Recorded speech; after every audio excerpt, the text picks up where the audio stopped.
All right, everyone, this is Frederick L. Jones, founder and publisher of Saturday AM, and I'm letting you guys know that we are now live for our final round of the March Art Madness 2018 tournament. This is where we bring amazing up-and-coming artists from to have their chance to compete mano a mano against each other, and the maximum prize, not just bragging rights to be the best fan artist of this arena, but to be able to likewise walk away with a brand new Apple iPad plus Apple Pencil. We've got some cash prizes as well. We've also got a host of other prizes from some of the amazing sponsors that we've got for this year's tournament. What you're seeing on your screen right now, if you're just tuning in, is the website for Saturday AM. And surely you're asking yourself, well, what is Saturday AM? Well, I'm going to tell you what Saturday AM is right now. Saturday AM is the world's most diverse shonen manga anthology. That means that if you love something like Shonen Jump or Weekly Shonen Sunday, then we are that antecedent for diverse content. Whereas typical manga comes only from Japan, we have manga creators coming from all over the world of various ethnicities, various genders, various nationalities, and so on. They're bringing new perspectives to the mix, and they're bringing amazing new titles that will excite and interest fans from all over the world. You can see on our website here just a few of the amazing characters. You can see this is not just fans trying to produce comics, folks. This is major content from major creators. People like White Manga, one of the world's most popular original manga creators, who is from Nigeria. He's got a series you may have heard of called Apple Black. We've got Clock Striker, which is the world's first Black female lead character in a shonen manga. We have a title like Soul Beat, which features a African-American lead character set against Dante's Inferno in 1970s sort of funk flavored atmosphere. It's an original series, really kind of unique take on this type of material from a creator named Morgan Walker, and so on. So we've got amazing titles from amazing creators, whether it's from Nigeria to New Zealand, from Nicaragua to the United Kingdom, from the United Kingdom to other parts of Asia, from China to South Africa. We really have a diverse collection of extraordinarily talented people who've come together to try to tell original stories that are meant to excite and entertain and inspire the next generation of comic book fans. So we take great pride in what we do. We've been doing it now for about 4.5 years. In fact, our latest issue is out. As you can see here, as we scroll through the website here, you can see all the great art, all the great characters. But feast your eyes on that, folks. Latest issue, and that you see right there is a nice, shiny 84. We're not any Johnny-come-latelys. We've been doing this now for, as I said, 4.5 years. We celebrate our 5th year anniversary and our 100th issue this year in 2018. We've got some massive things coming, including a video game called Saturday AM Webcomic Rumble that you will be able to play later this year. And, of course, we've got some much bigger announcements forthcoming that surely will excite fans of ours from all over the world. So, again, very important stuff we're trying to do here. But one of the chief things we try to do in terms of just creating great content and diverse content is really helping to discover. And that's why we kicked off this new tournament, this new sort of art contest called March Art Madness. March Art Madness began as an opportunity to bring 64 artists from all over the world a chance to compete against each other. As we said, this is mano-a-mano stuff here, folks. This is not draw a picture and, somebody will select it and say, oh, it's really neat, and maybe you get a gift card or a cash prize, or you get your name in lights in some form or fashion. This is literally competition where artists are going against each other to see who has the most creativity, who has the most skill, who has the most clever understanding of how to intertwine art and entertainment, since the fans get to vote on this just as much as professional judges do. So this is a competition in the truest sense of the word, and what we feel most passionate about is that this is meant to challenge every single creator, whether they make it through the first round, and we've got 5 rounds of this, whether they make it through the first round or the 5th round. Every person involved in March Art Madness has always come to us and talked about how extraordinary this experience is, because it challenges them If they're not used to drawing certain things, they got to get used to it. It makes them break out of that comfort zone that they get into. If their skill levels are in a certain area in terms of the tools that they use, they get a chance to see other people use other tools that in some ways either can be expertly done or in ways that maybe they fail at, but it teaches them a bit more about taking risk and about how to apply new tool sets to their arsenal of creativity. They've got deadlines they have to meet. And then, of course, the ultimate test, the competition, the mano-a-mano aspect of this.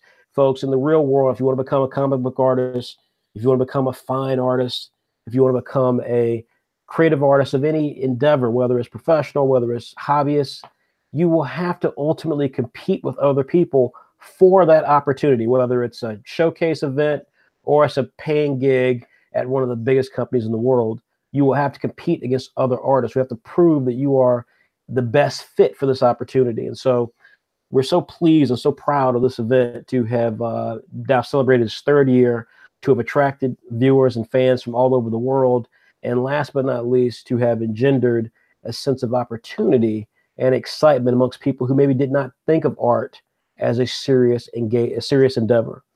We're really proud of this event. Tonight represents the culmination of this year's version, 2018. We had discovered some amazing artists from around the world, and tonight we will settle on the winner from the 4. Keep in mind, folks, we began with 64. Tonight it is the last 4, and one of them will be the ultimate fan artist of 2018, winner of March Art Madness 2018 by Saturday AM.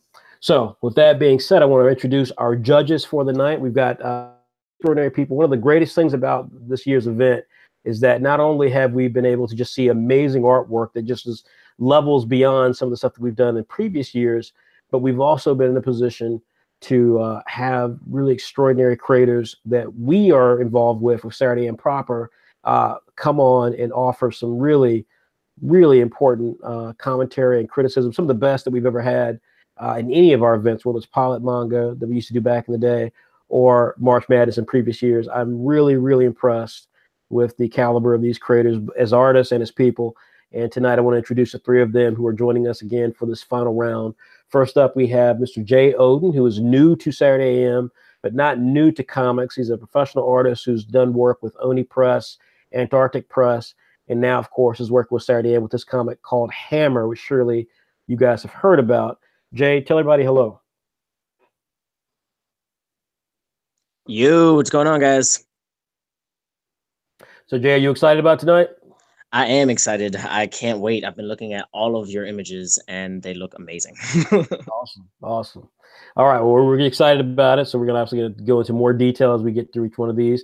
Next up is Miss Morgan Walker. She is one of my personal faves. I've been a big fan of Morgan's for some time, seeing some of her stuff on Instagram, but to now be in a position where we get to talk to her regularly as a creator of the comic that I talked about earlier called Soul Beat, and having gone to a show with her recently to Cleveland, we're really, really excited to have Morgan as part of our group.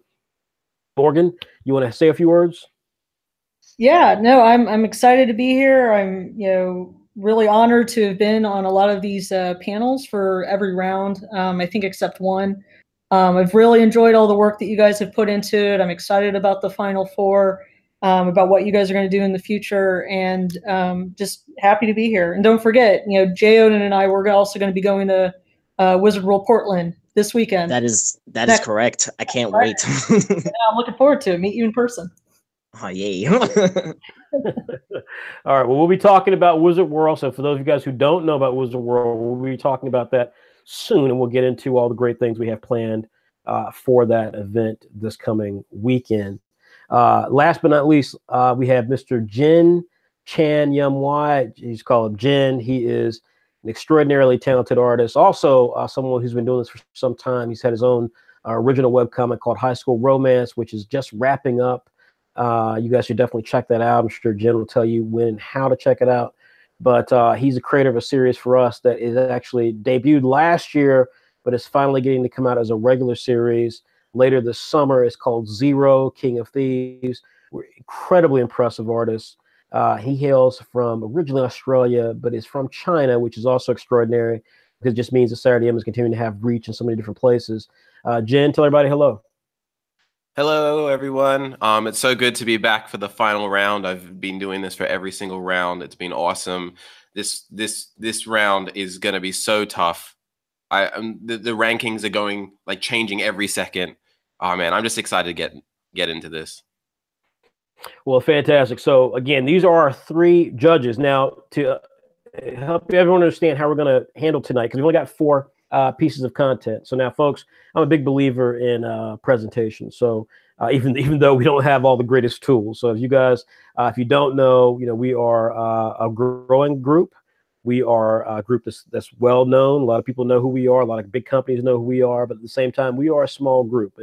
As I was reading an interesting tweet today from a lady who's got a decent following. She's well known, and she was talking about how she was doing her finance. She was trying to basically do some planning for later in 2018 and maybe 2019. She's been in the comic book, webcomic, comic space, manga space. She travels to events to speak. So she's not. This is not some hobbyist. And she was talking about how little money you make in this industry. And it was just like an interesting conversation. And I'm thinking, preach, sister, preach. I mean, I know how it is. But that being said,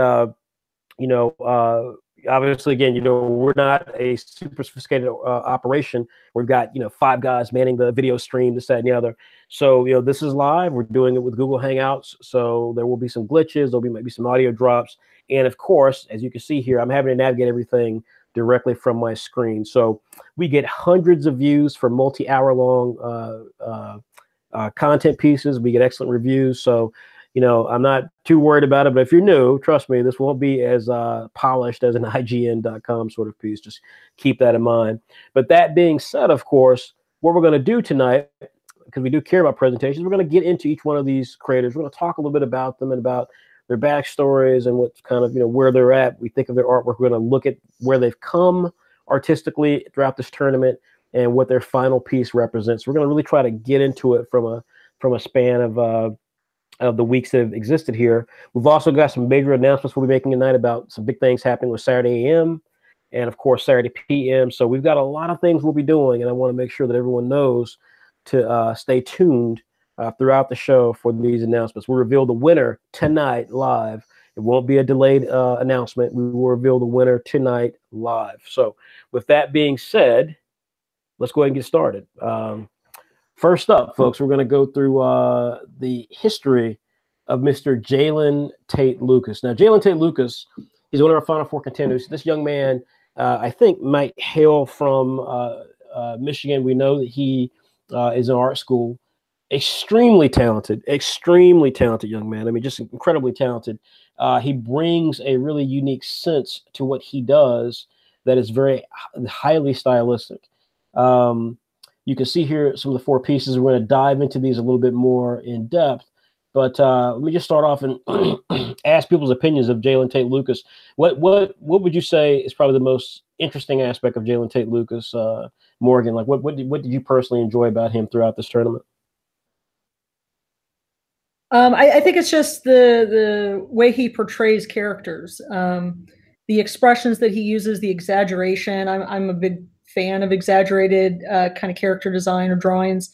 And it's interesting because, like, looking at all of his pieces, there's something that's a little subtly different in each one, but he's still able to just kind of wow me with the way that he draws characters and the shapes that he uses, and just his style. It's very refreshing. It's something I don't really see that often.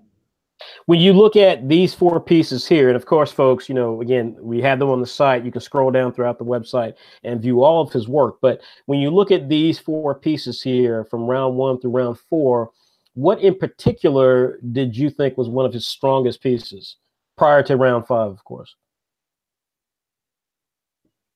Oh, you're still asking me? Yeah, I'm still talking to you, John. Oh, okay, cool. I want to say it was the one in the top far right, the video game, or the Capcom versus Zelda and Street Fighter. Yeah, to me that felt like the most maybe the most refined of all of them, but it was also it was just very well done in terms of coloring and in terms of execution, the line work. I think it was commented that someone said that they didn't really like the heavy line work, but I actually appreciated it more in that piece. Okay, all right. What did you think, Jen? What's your take on Jalen as a creator? What things of his did you really enjoy? I think he has style in spades, and it just looks so cool. You know, it kind of reminds me like when you go see like a Pixar movie and they have like the credits, which like sort of retells the movie you just watched with like weird geometric shapes, and it looks really cool. It's got that like really energetic feel, and I just love that, you know, uses rudimentary shapes to you know, depict these characters. His style is just so cool. I like his painterly style. He clearly knows how to draw so many different things. He knows what he's doing. He's just very, very talented. Yeah, definitely, totally. So again, when you looked at the four pieces, which of these four pieces over these last couple of weeks did you think was the strongest piece to date? Yeah, I actually still think it was his first piece. And maybe which is the bottom third, the Avengers and Justice League and Thanos.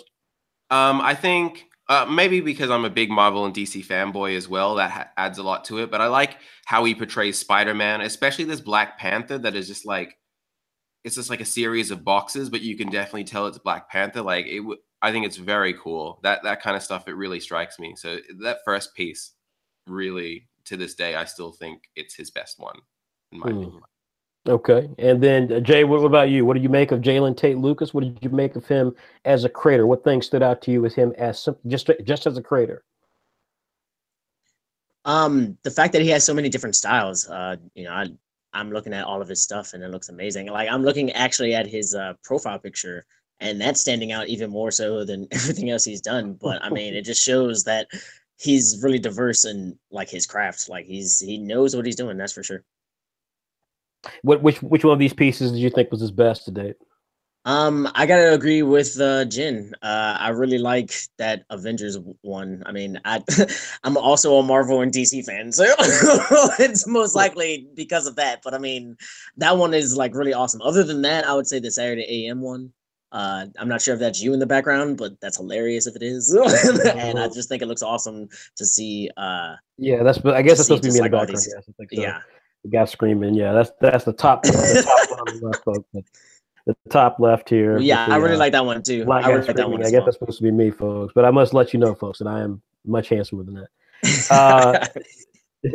Yeah, you know, I think it's Jalen Tate Lucas to me is interesting. I think he is. There is no question that he has style to burn. I could not agree more.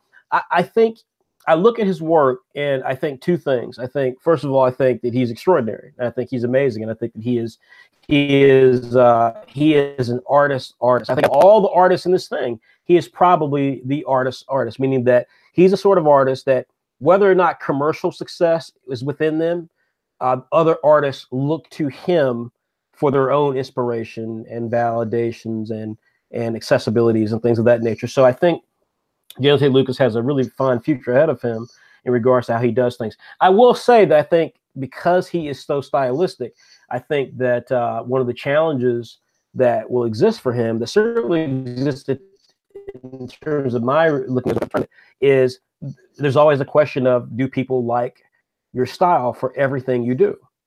You know, when you bring such style to the stuff that you do, then the question becomes, well, will people accept your style for everything that you do? Like if you're a big fan of Spider-Man, as Jen said, huge fan of Spider-Man, seeing his interpretation of Spider-Man really got to Jen because he liked it, he thought it was cool. Other people who are big fans of Spider-Man, maybe big fans of Spider-Man via Todd McFarlane or via Mark Bagley or via, you know, any of the great Steve Ditko, great artists in the past, may look at this and go, I hate the way he does Spider-Man. You know, I had this talk the other day about the movie Man of Steel. I'm a massive DC Comics fan.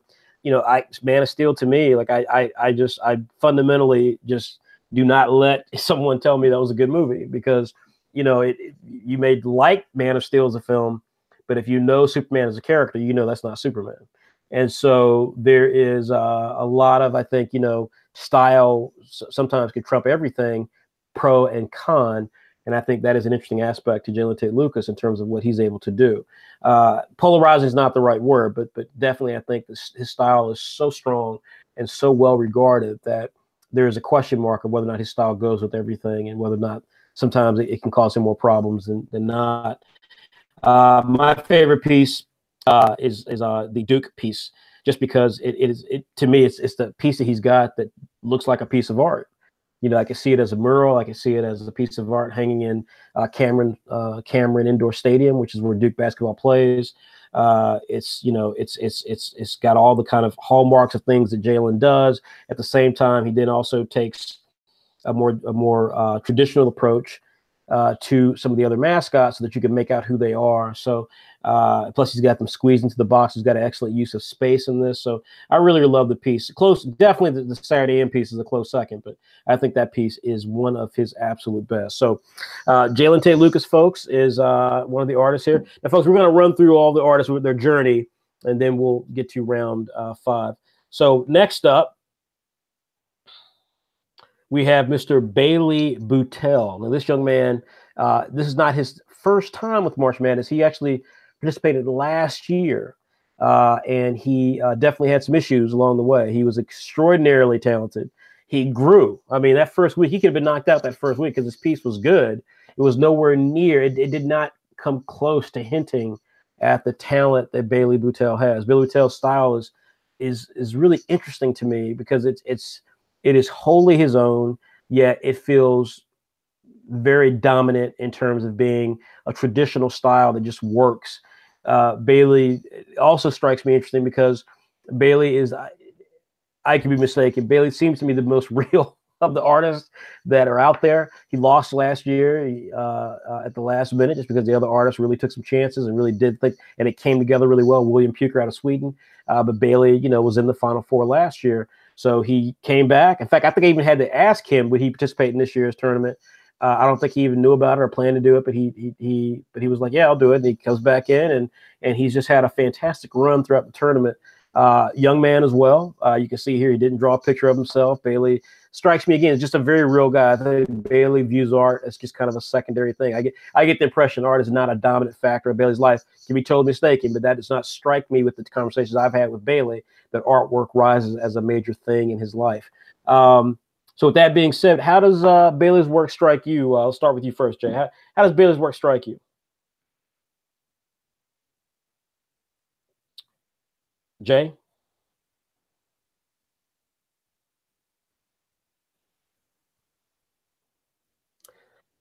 Jay, we can't hear you. Are you there? Yeah, sorry. I was trying to get to the microphone. I really like him. I think his art is amazing. He is definitely refined in everything that he has done. I'm looking through all of his art right now, and like it just looks great. His last piece is by far my favorite out of all of them. I think the rendering on Isayo, I can't pronounce his name, but no, like that dude's muscles look amazing. Like he looks like he's about to punch me in the face and it's gonna hurt. So like I really like this dude's style. He is definitely killing it. I would love to see him do some other stuff. But I guess we'll see what happens. Yeah. All right.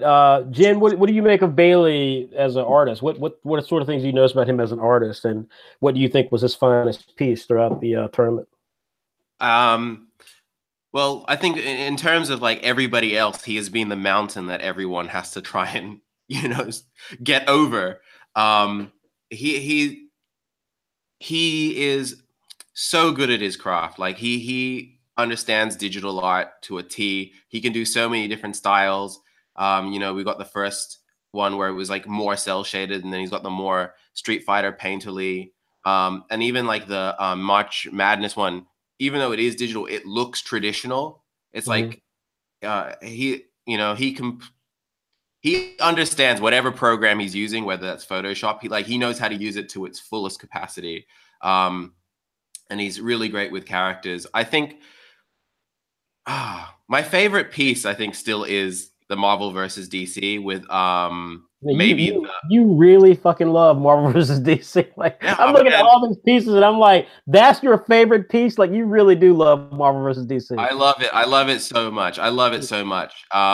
Especially since it kind of looks like Marvel versus Capcom 2's art style. Right. And so I think Bailey Boutel might have a future at Capcom if they want to get their style back. And then a close second would be Ryu versus Little Mac. Just how visceral that is. And this like the cleverness of that watercolor stroke at the back, so it like follows his arm punch. Like that's just genius. Yeah. Yep. All right. And Morgan, what do you make of Mr. Boutel, and what do you make of his pieces? Like, which was your favorite? Yeah, no, I've always been impressed by what Bailey does. I think his artwork in every instance has really masterful contrast with colors. Every image that he's done, there's something that he does differently. That some of them they're not quite as action packed, but then the next one it's full of action. Compared to excuse me, compared to last year, he definitely has greatly improved. His artwork is. It was good last year, but it is super refined this year, and it's just blown me away. My favorite piece, I would actually say it was the mascots one. So top right again. I think for me that one was the most complete. That it's the most dynamic, and it has so much energy in it. All of these characters, it kind of feels like the culmination of all of the other three pieces. That he pulled so many different things together to make that such a fantastic piece of fan art. I totally agree. I mean, for me, I mean, yeah. I first of all, the Justice League piece to me is probably his weakest out of this group. I mean, I know you can squibble over things when someone is extremely talented, but that by far is my least favorite of the pieces that he's got. Obviously, I'm biased with Saturday AM. I love his rendition of Saturday AM. I totally agree about the Mac and Street Fighter. I noticed the artistry of that. That March Madness piece to me is probably I still think about it as just such an extraordinary piece. You can see it, folks, in the top right corner. All the mascots, because what he did with that piece was not just dynamic in terms of perspective and how he had to kind of lay everything in with all these different characters, but then he had to actually deliver character design work for these individual characters. He had to actually go out and say, okay, well, what would this character look like in this capacity, given the way that I want to draw that character? What would it look like? Then when you consider that he also, so you got lots of characters up there, 8 characters, these are characters that do not have a house look.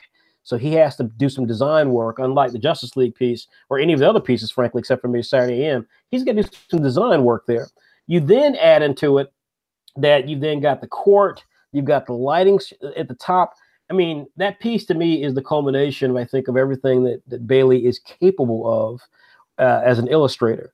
It's got amazing perspective. It's got amazing dynamism in terms of the line work and the draftsmanship. He's got fantastic use of color. I mean, he's got excellent design, character design skills. So that's I think it's hard for me to look at anything really coming close to that piece. That piece to me was a masterpiece. It was so damn good. So that is Bailey Boutel. Although I must say, a close second is Bailey saying "fuck it" and just having a picture of himself drinking beer. That is that's something else. All right, next up, our third Final Four contender is Miss Ray Lamar. She's been quite a character in this tournament. I really find myself digging her personality. This is one of those things where I'm actually kind of a little bit taken aback because I can't actually say more about her. I'm trying to hazard a guess as to where she's from and things of that nature. We had the issue come out, by the way, folks. Issue 83 is out.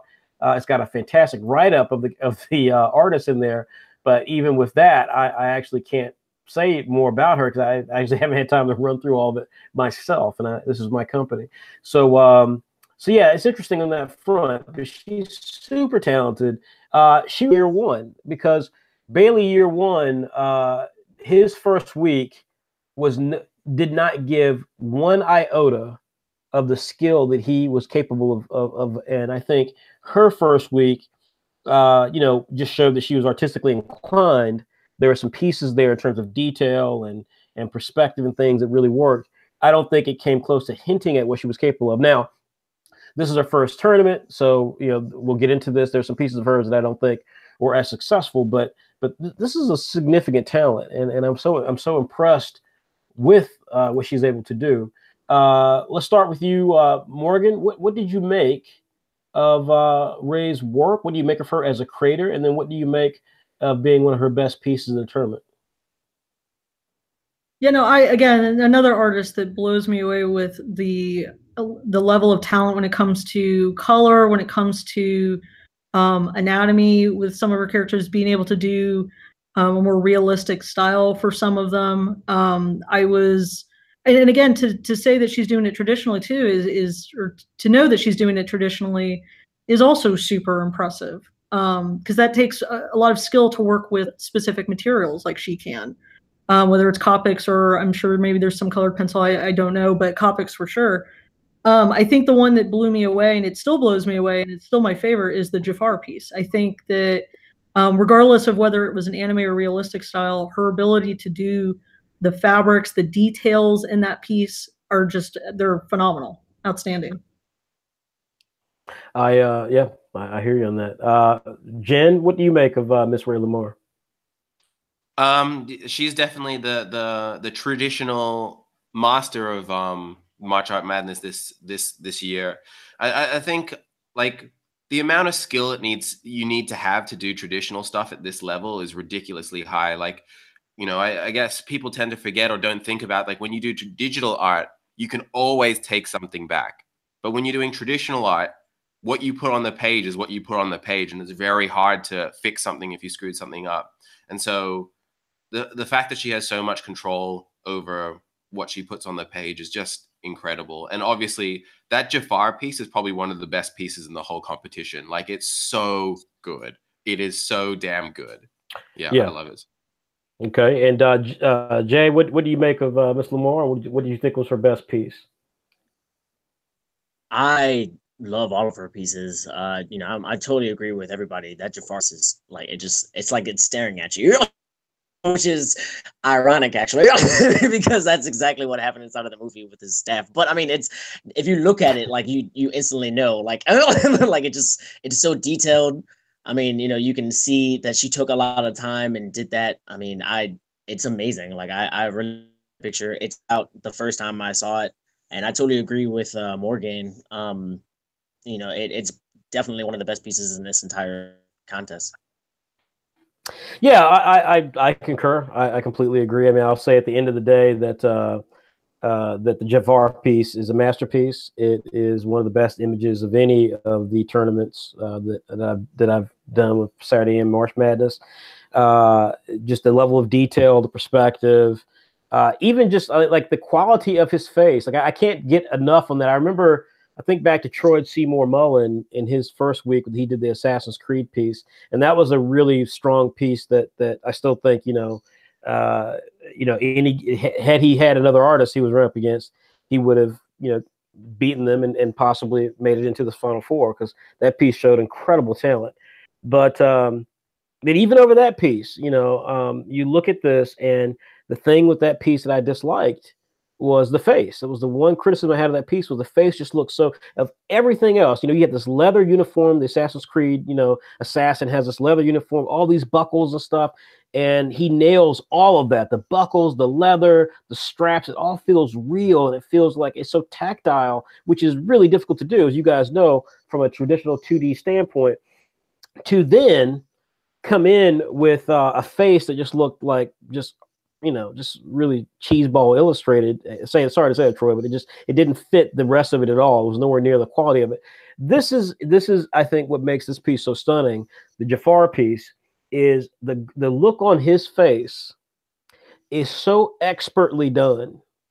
It fits, it's proportionate. The perspective is just right. That camera is just edged up slightly. It's not quite a bird's eye view, but it's edged up just slightly. So even the face proportionally and from a perspective fits. And then on top of it, it's rendered so expertly that if you said that was a photograph that someone had done one of those little filters on that makes it look like it's illustrated, you believe it, because the face looks so deceptively real. And it just makes that piece shine. My second favorite piece by far is the basketball piece. I don't think that she's anywhere near as strong as Bailey when it came to the rendition of the characters, these mascots, the character design piece. But I still say, I said this during that show, that when I think of manga, I don't know Miss Lamar's background. I don't know you know, exactly where I know she's from America. I can't say anything else beyond that. I'll say this.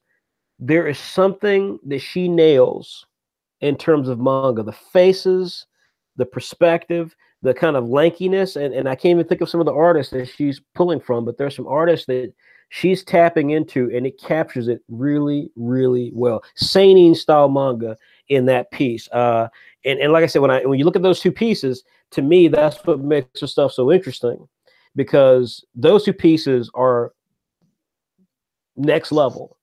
And then if you juxtapose those against the other two pieces, which I've done here on this document, when you juxtapose those against the other two images, which are her just being more illustrated, and kind of, you know, and obviously work with characters that she's not that familiar with, not that comfortable with. There's some positives. There's also some negatives. There's also some pieces that don't quite work. And so it's interesting. She's a very, very interesting artist to me, and I'm really intrigued by her a great deal. All right, the last artist in our final four, to give you guys kind of a heads up on this, is Miss Ambar Valdez Council. Now, what I can say is that she originally, I believe, hails from Puerto Rico, and she will certainly correct me if I am way off base here, but I believe she hails from Puerto Rico, and she is super talented. This young woman is no joke. She is incredibly talented, and certainly when it comes to her color work, just extraordinary.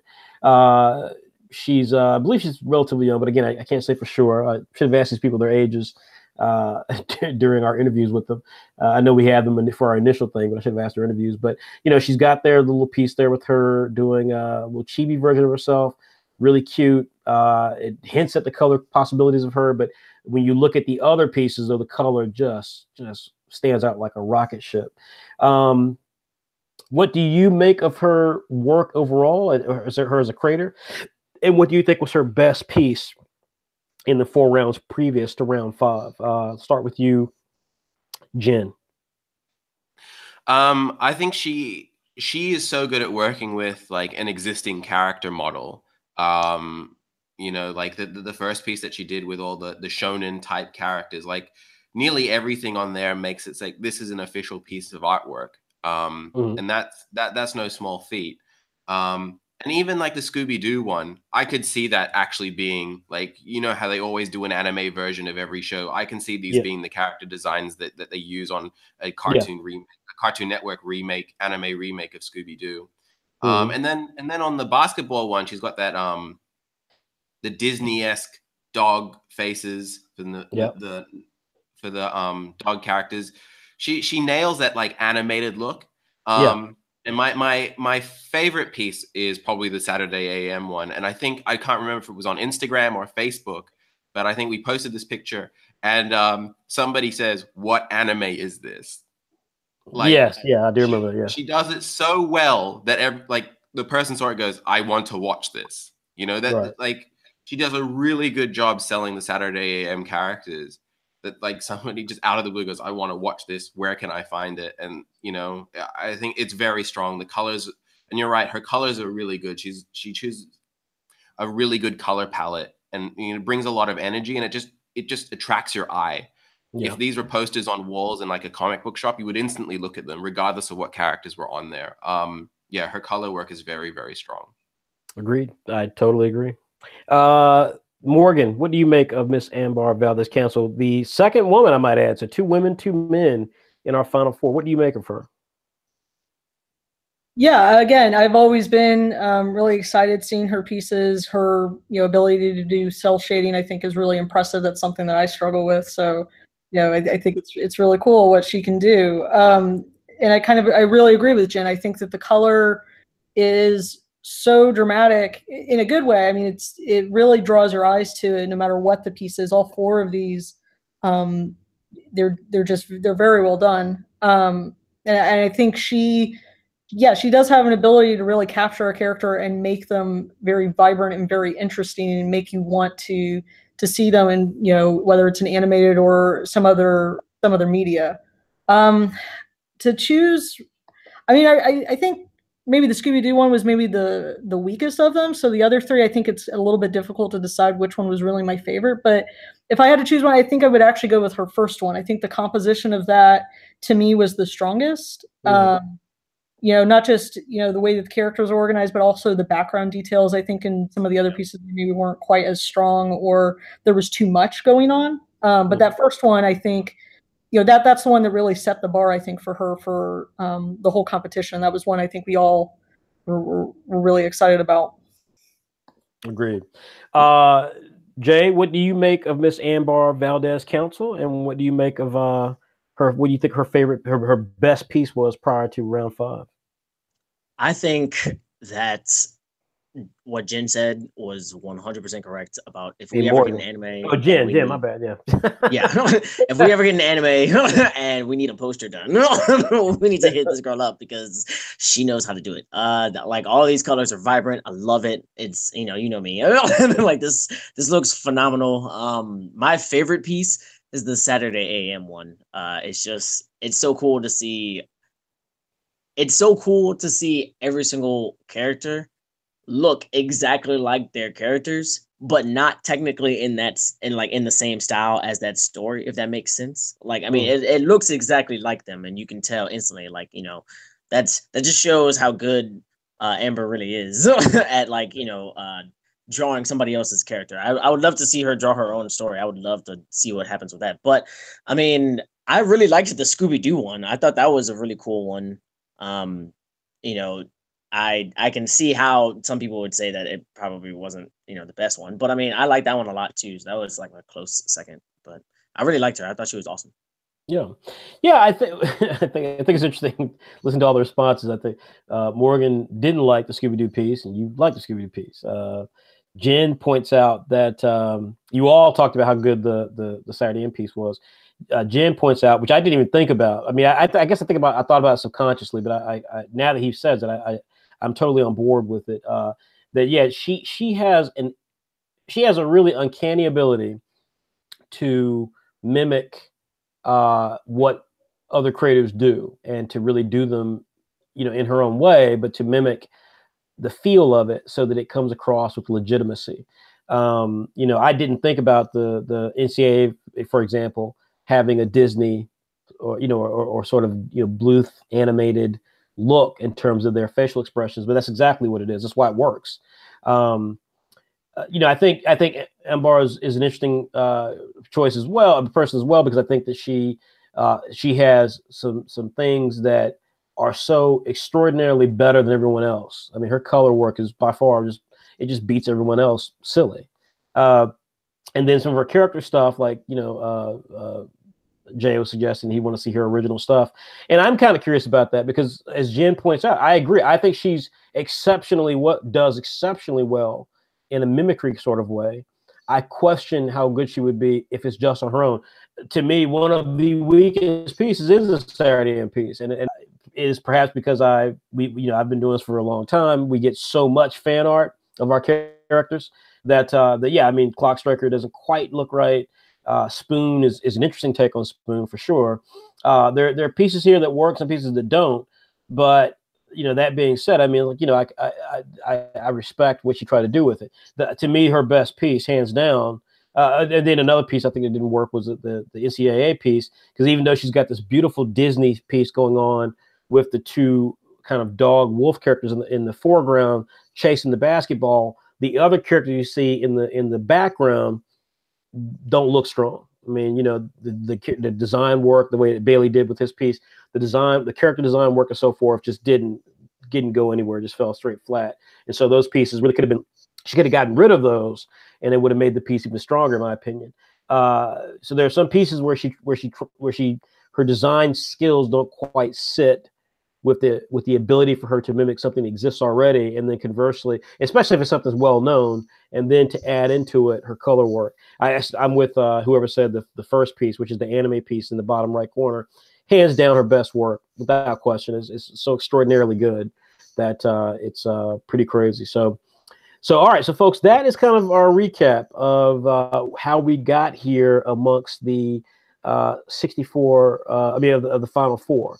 That's kind of how we got here. Now we're going to get into and review their final pieces, and we're then going to discuss who won based on our votes and so forth. But before we do that, we've got to just take a moment and we got to talk about our sponsors. We got some really, really kick-ass sponsors, you guys all know.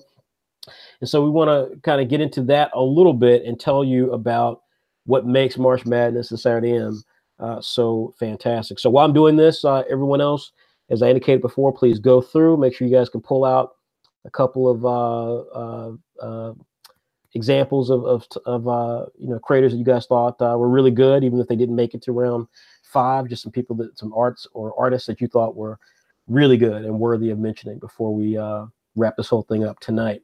So while we're doing that, folks, like I said, we're going to take a moment and talk about our sponsors.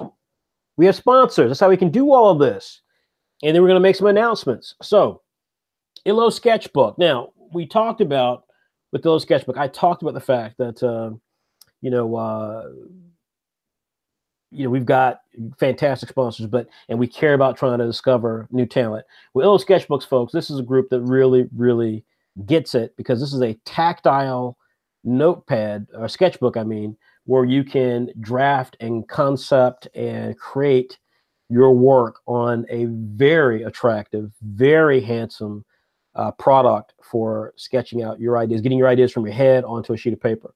And they're run by a fantastic young entrepreneur who just launched his company in October of last year, folks, or August, sorry, of last year. I think they officially started coming out in October.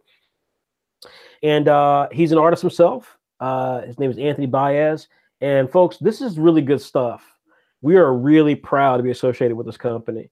As you can see here with those sketchbooks, these are really, really handsome, well-produced, well-designed books. First of all, they have a perfect square ratio. So you're not having to do any of these things where you're having to draw vertical pieces, or you're having to kind of change the orientation of a piece that you've got. You've got a perfect square scenario to create the artwork that you think would be the most appropriate. And because it's in that square ratio, you can photograph it and do some things with it that allows you to easily capture an image that you can then export via, your iPhone or your Android phone or what have you to a platform like Instagram. This is a square book. It's got a leather cover. So the cover is that kind of grippable leather, kind of like a basketball. I can't describe it, folks. I'll talk more about Wizard World this weekend, where you can come and test out the book for yourself. But folks, this thing feels fantastic in your hands. They didn't skimp either when it comes to the quality of the material on the inside. This is paper that is over 100-pound paper stock. So you're talking 122-pound paper stock, meaning that it's really heavy, it's really thick, and so it's got a really good absorption rate. If you want to use markers, if you want to go Copic, pencils, inks, the paper will absorb it and keep you still with having a really clear white space to create freely on and not worry about it, bleeding through the rest of the book. You got over 100 pages to be able to create with, and you got, of course, a little tassel that allows you to save your space as you are creating content on the go. Folks, I cannot talk highly enough about Illo Sketchbooks. Fantastic entrepreneur, fantastic guy, fantastic brand, fantastic product. They have supported Saturday AM, giving us several books that we have been preparing to send out to the people who participated in March Art Madness with the young artists. You can see here, they've got a fantastic page on their site talking about it. Here, there we are. Look at us. Some magazine stuff there. But then they go into detail supporting and promoting artists from each round. These are artists, by the way, who didn't win. So they're recognizing fantastic artists who did not advance into the next round, but still are super talented artists. So, folks, if you want to support this great small company, help them get to the level of some of the bigger brands and art supplies, then do yourself a favor. Come check us out at Wizard World this weekend in Portland, Oregon. If you're in Portland, Oregon, come check it out. We'll have a couple of the books there. You can feel it for yourself. If you trust what we're telling you, if you trust the fact these guys are serious, if you saw the interview that I did, which you can find on our YouTube channel, then please go to the shop page on the site. It's up here very clearly, hit shop, and choose the Illo Sketchbook. They've only got one size for right now, so you can buy one or get a package deal where you get a couple of them. But here's the key thing, folks. Put in the offer code Saturday AM. That's just Saturday AM, all one word, and you will receive 20% off the price of the book. Now you're asking, well, Frederick, how expensive is this book? Folks, that one book costs $16.75. For an 8-inch by 8-inch book, it is $16.75. For example, ladies and gentlemen, I have a book that is 2 by 2, a small Moleskine, handsome, very, very, very solid, beautiful book for me to, keep my thoughts down on and make a private journal and keep, access to things I need to do. Sometimes I sketch in it a little bit for myself. Folks, that damn thing cost me nearly $12. And that is nearly 80% smaller than this. So if you want to support a fantastic company, an up-and-coming company, a company that cares about new creators like yourself, you want to get a sketchbook that people will look at and go, oh, wow, that's a really nice looking sketchbook. Check out Illo Sketchbooks. $16.75 gets you their entry model, which is the 8x8 perfect square edition. And folks, you can save 20% off of that by putting in offer code Saturday AM. You can find them at www.illo, that's ILLO, sketchbook, not sketchbooks, but sketchbook.com. Next up, we have 21 Draw. You can go to their website. It's www.21-draw.com. And folks, this is really simple. We get lots of people to check out some of our amazing creators. Jay, you've got a YouTube channel, right? Yes, I do. What's your YouTube channel? What's the address? It is Jay Odin, Jeyoudin. So, folks, you can check out this extraordinary artist who does Hammer, and he's got some great videos up, and it's under Jay Odin, Jeyoudin. Likewise, Jen, you've got a YouTube channel, right? Yes, I do. What's your YouTube channel address? It is Jazzy Jin, JAZZYJIN. So Jazzy Jin, the word Jazzy, Jazzy, and then Jin, Jin. And folks, these are two stellar artists who have, Morgan, I know you don't have one. I do. I haven't updated it in a while. Exactly. I do. There's nothing on it. There's a one video I did 4 years ago, me humming, but no, I don't have it. Yes, but I do have a channel. But no, so you've got these extraordinary artists who have channels. Why am I telling you this? Because, folks, we've got White Manga. We've got these two artists. We've got Andrea Voros from Hungary, who does one of our other popular series called Saigami. Many of our creators have YouTube channels, and they're fantastic. You can go there, support these guys, and check out their videos where they talk about things, pontificate about things, and show you how to create. But, folks, if you want a straight dope presentation of how to create perspectives, hands, faces, character designs, backgrounds, then you need to check out 21 Draw. Now, these guys got started last year. They ran a very successful Kickstarter to try to come up with a new type of presentation tutorial for teaching people how to create comics, how to be better artists. And let me tell you what they did. They went out and got over 100 of some of the top names in comic books. Folks, we're talking people like Steve Rude, Steve the Dude Rude, literally is how he was phrased back in the 80s. This is one of the rock star artists in the 1980s, like one of the artists in the 1980s. I grew up loving this guy, still love this guy. And he is a phenomenal artist. He's worked for all the major companies. He has a creator-owned comic called Nexus, which is just one of my favorite childhood creations. One of the all-time coolest character designs. You guys look it up online, Nexus by Steve Rude. Trust me, you'll be like, oh my God, this is extraordinary. But this guy, he's in the book.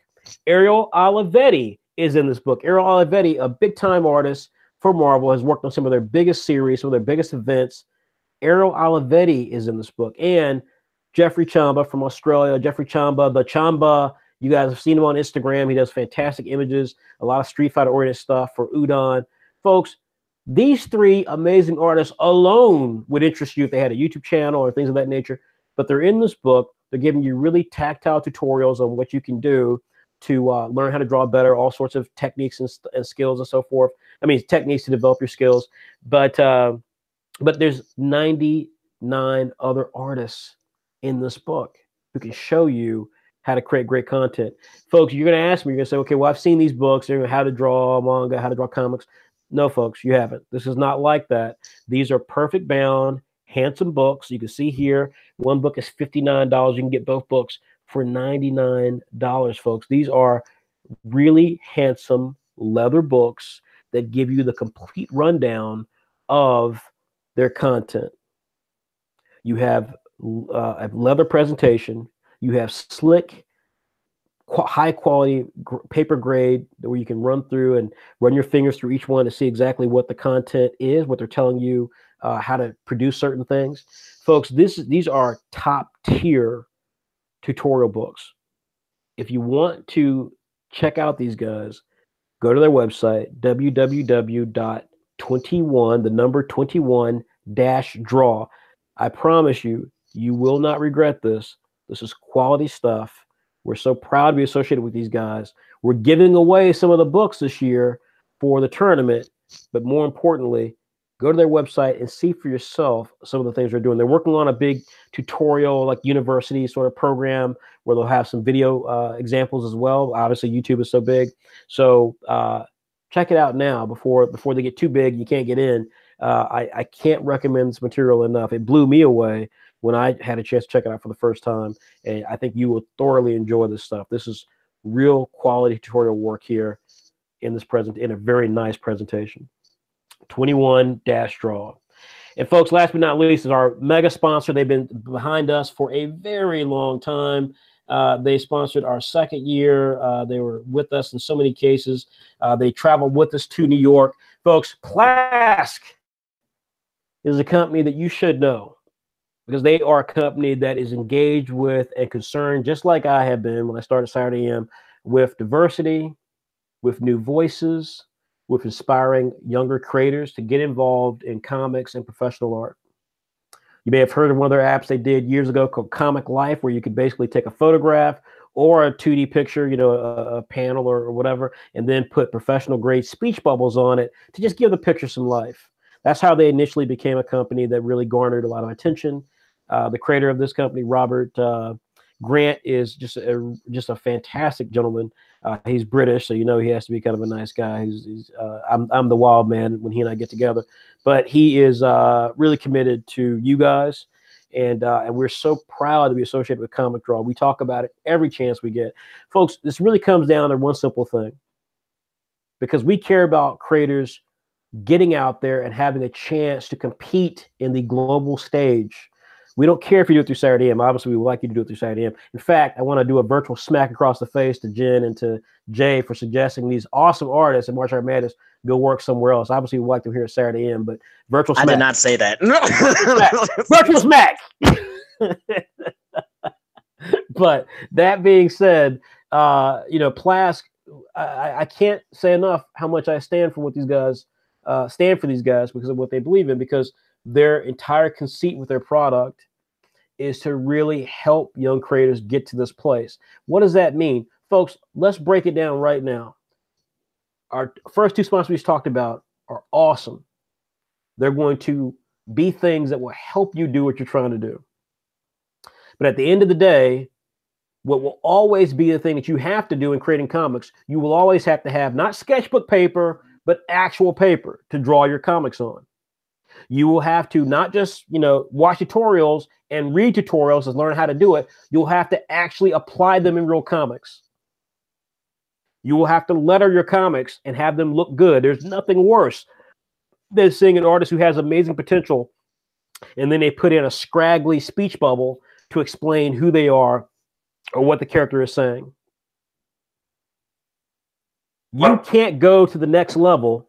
You cannot go to the next level if you do not have all the tools you need, all supplies you need. And when that stuff starts adding up cost-wise, folks, if you're not a professional artist already, it's really tough to get to the next level. This is where Comic Draw comes in, because what Robert has done is create a package that is so complete that everything you need to be a professional artist, except for the will, is here.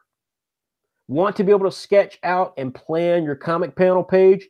You can do it. It's got a perspective guide that helps you plot exactly how you're going to create your comic. Want to be able to You can see here some of the pictures. We scroll down here. Want to be in a position to to ink the work with a certain line weight, so it has a certain look to it. You can choose different type of inks, different type of brushes digitally right through the app. Want to have a more easier way to do the script so you can import speech bubbles and so forth? You can literally take a .doc file that you do through Google or do through Pages or even through Word and import that into the app. It will push it out into a proprietary format right there on your screen. You take your Apple Pencil or your finger, you press the phrase or the special effects like kablam or Brian says, watch out. You press that and it immediately becomes the thing you need that you can expand. You can make it bigger, smaller. You can change the font, and then you can pull it wherever it needs to go on the page without having to spend time having to type it yourself and figure out what you're going to say and all this stuff. You simply import the script and then push your finger or stylus onto the phrase or words you need to turn it into a speech bubble, professional grade speech bubble. And they've got tons of fonts. You can color it the way you want to color. Want it to look more digital? Then select a more digital type of color. Want it to look more painted, more watercolory? Then choose that. You don't have to pay for new paper. You don't have to pay for new inks. When you're testing out the things that you are trying to learn from 21 Draw, you don't have to keep paying. You're like, maybe you screwed it up the first time. Well, guess what? All you got to do is hit refresh, change it around, delete the stuff you did, and start over again. You're not having to buy brand new inks and brand new colors and brand new Copic markers, so on and so forth. Folks, everything is in this app, and it's at an affordable price point, $9.99. $9.99. There are no in-app purchases. There are no, we're going to have upgrades later you got to pay for. They do have upgrades. In fact, we tell them some of the things they need to do in upgrades. They listen. They listen to lots of people, and they put the stuff in the app, and they update it whenever they can, and that is passed on to you for free. Folks, there are many things I believe in. There are lots of things I stand for support, but new creators having a chance to be seen, to be heard is the biggest thing that I care about. And I don't care if you're with Saturday AM or not, if you want to be on any of our competitors, any of the other kind of webcomic sites out there, if you want to try to apply to get for the big gun companies, the Marvels and the DCs, folks, your presentation matters. Your presentation matters. They're not going to care that you got a YouTube channel. They're not going to care that you post a lot of stuff on Instagram. They want to know that you can actually produce sequential art pages and tell a story. And if you can do that, but you screw it up because one part's not that good or this part's not that good, or you know what, I ran out of paper, but you kind of get the drift. Trust me, we've heard it. We've heard it from folks. Yeah, I was trying to do this. I was trying to get this next page, but you know what? I ran out of paper, but you get the idea. No, I don't. And I'm not trying to hire you because you want me to get the idea. Just say you ran out of money and you didn't want to be able to buy more paper and so forth, which says a lot. I'm sympathetic to it, but it also talks about the will that you have to succeed in this business, which is a tough business to begin with. Folks, stop that stupidity and invest in an application or a piece of software that's going to do that for you. It's going to remove those barriers from you. And you can't do it unless you got the best software. Plask is an award-winning developer. They've made a lot of education pieces, a lot of products that educators love in America and around the world, Australia, all over the place. Trust me, Comic Draw is an application that you want to use. The only reason you would probably not use this is either A, you already use another application that you enjoy and are comfortable with, and if that's the case, then fantastic. We still love you. We want to see you succeed. And if that application is doing everything you need to do, then fantastic. Or because you don't have an Apple iPad. And we hear it, folks. We hear it all the time. Well, I like the app. I trust White Manga. I trust you, Frederick. But you know what? The app is solely on iPad, and I don't have an iPad. They're too expensive. Folks, you can get a used iPad. They just announced brand new iPads that are actually cheaper and can use the Apple Pencil. It can power software like this. So, folks, I'm telling you, do it for yourself. Check out all of our vendors, but you owe it to yourself to check out Comic Draw by Plask. That is PLASQ.com. You can go to their website, get all the information you need. In fact, we did a 5-part series reviewing their software by White Manga himself. If you subscribe to our magazine, you get to see ads in there all the time for comic draws. So trust me, we've been on this train for a long time. We know how good they are. We've got some creators who use their software. It works for us. It'll work for you. Check it out. If you haven't got an iPad, trust me, Wacom tablets and everything are great, but with the scale ability of an iPad, the things you can do with an iPad, what you waiting for? Get a used iPad, buy an Apple Pencil, and you're off to the races. Watch some anime, type an email, surf the web. Oh, and then by the way, create dope-ass comics for $9.95. Check out Plas. We'll continue talking about them, folks. All right, and then last but not least, of course, is Saturday AM. Folks, if you're not subscribed to Saturday AM, then you are certifiably insane. I say that because I am a doctor. We are producing some of the most interesting and engaging and fun comics on the web right now. We have characters that have fans all over the world. And I mean that, folks. We get notes every day from people around the world, from countries that blow my mind, because obviously, despite the fact that I'm a 44-year-old man that has traveled around this world, it still blows my mind when someone says, yeah, I'm from a small town in Indonesia. I'm from a part of Egypt. I'm from a small Latin American country that, I'm from Peru. I'm from Nicaragua. I'm from Argentina. And, I don't have a lot of friends who are into manga, but I like manga, and I discovered you guys, and it validates everything I believe in, even though no one in my family or my town cares about manga. I would love to be a part of you guys. We see it every day, and I mean every day. Every issue, we have multiple comic series that are exclusive to Saturday AM, bringing new ideas, new perspectives to the table, and offering characters and concepts that are mainstream. We're not trying to do things that are weird and will surprise you. We're trying to do things that will shock you and amuse you and entertain you. And they all have designs that you look at and you think, yeah, this looks like a real thing. That's because we take it really seriously. We're not a fanboy or fangirl operation. These critics will tell you that I don't allow that. We take what we do very seriously. We've got people who are noticing us around the world, including big companies who want to work with us. So folks, if you love original content, if you want to see characters who are Indian, who are Black, who are Latin American, who are Chinese, who are all sorts of ethnicities and races from around the world, come from different places, and characters who are original and unique, like Azu from Crunch Time, who eats rocks. That's what he eats, and it gives him power. Different minerals gives him powers. That's an original idea. Or Clock Striker, Cass, this young Black girl who has a hand that is metallic that she can use as a lab. She can put different components in it, and it produces scientific experiments like electricity or water or glue. And she hopes to be a blacksmith, but these blacksmiths are like ninjas. They're powerful, they're strong, but they also help people. Haven't seen anything like that. Zero, King of Thieves, where you've got a guy, I don't know if you say alien or demon. I don't know how you phrase the way he looks, but really interesting looking guy who's got a bag that talks to him. It can house all this stuff, kind of like the TARDIS from Doctor Who. Folks, we've got content that is original, interesting, and engaging. And here's the coolest part about it. We come out every 2 weeks. We're at issue 84, going to be issue 85 in another week or so. And folks, you get 20 issues a year for just $5.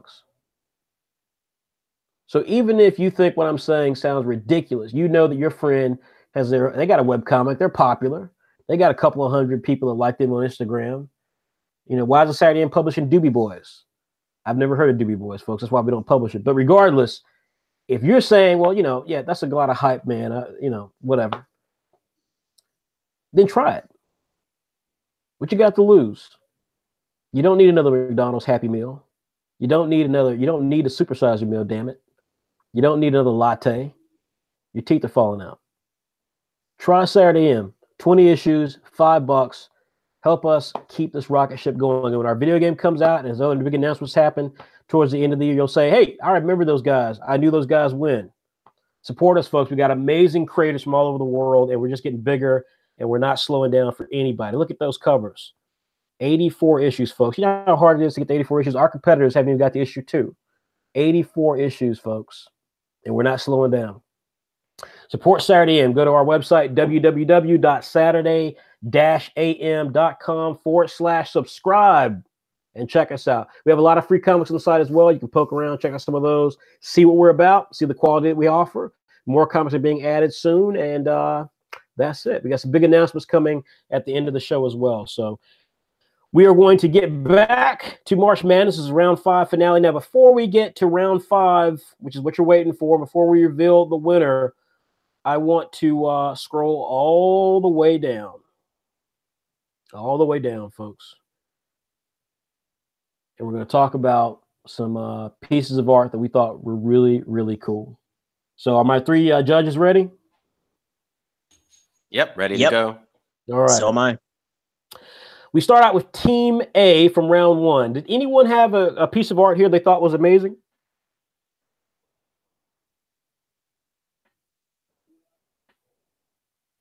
I not in Team A, but in Team B, yes. All right. Well, I think the Mr. T image is out in this round. Yes. Terry Vincent Jr., folks. This is the image here. Still one of my favorite images, favorite pieces. I cut for Terry Vincent Jr., folks. I'm going to tell you right now, don't be surprised if you don't see Terry Vincent Jr. doing something with Saturday at some point. Yes, this is rough. This is odd. This is a style. It's not as refined as Jalen Tate Lucas, one of our Final Four contenders. But I've seen this young man's work, obviously, for the couple of weeks that he was in the tournament. And I still think this piece is phenomenal. I don't know what it is. I don't know what combination things here. You know, I'll say this. You know how you can look at Rick and Morty? Everyone here know Rick and Morty? Of course. Yeah, of course.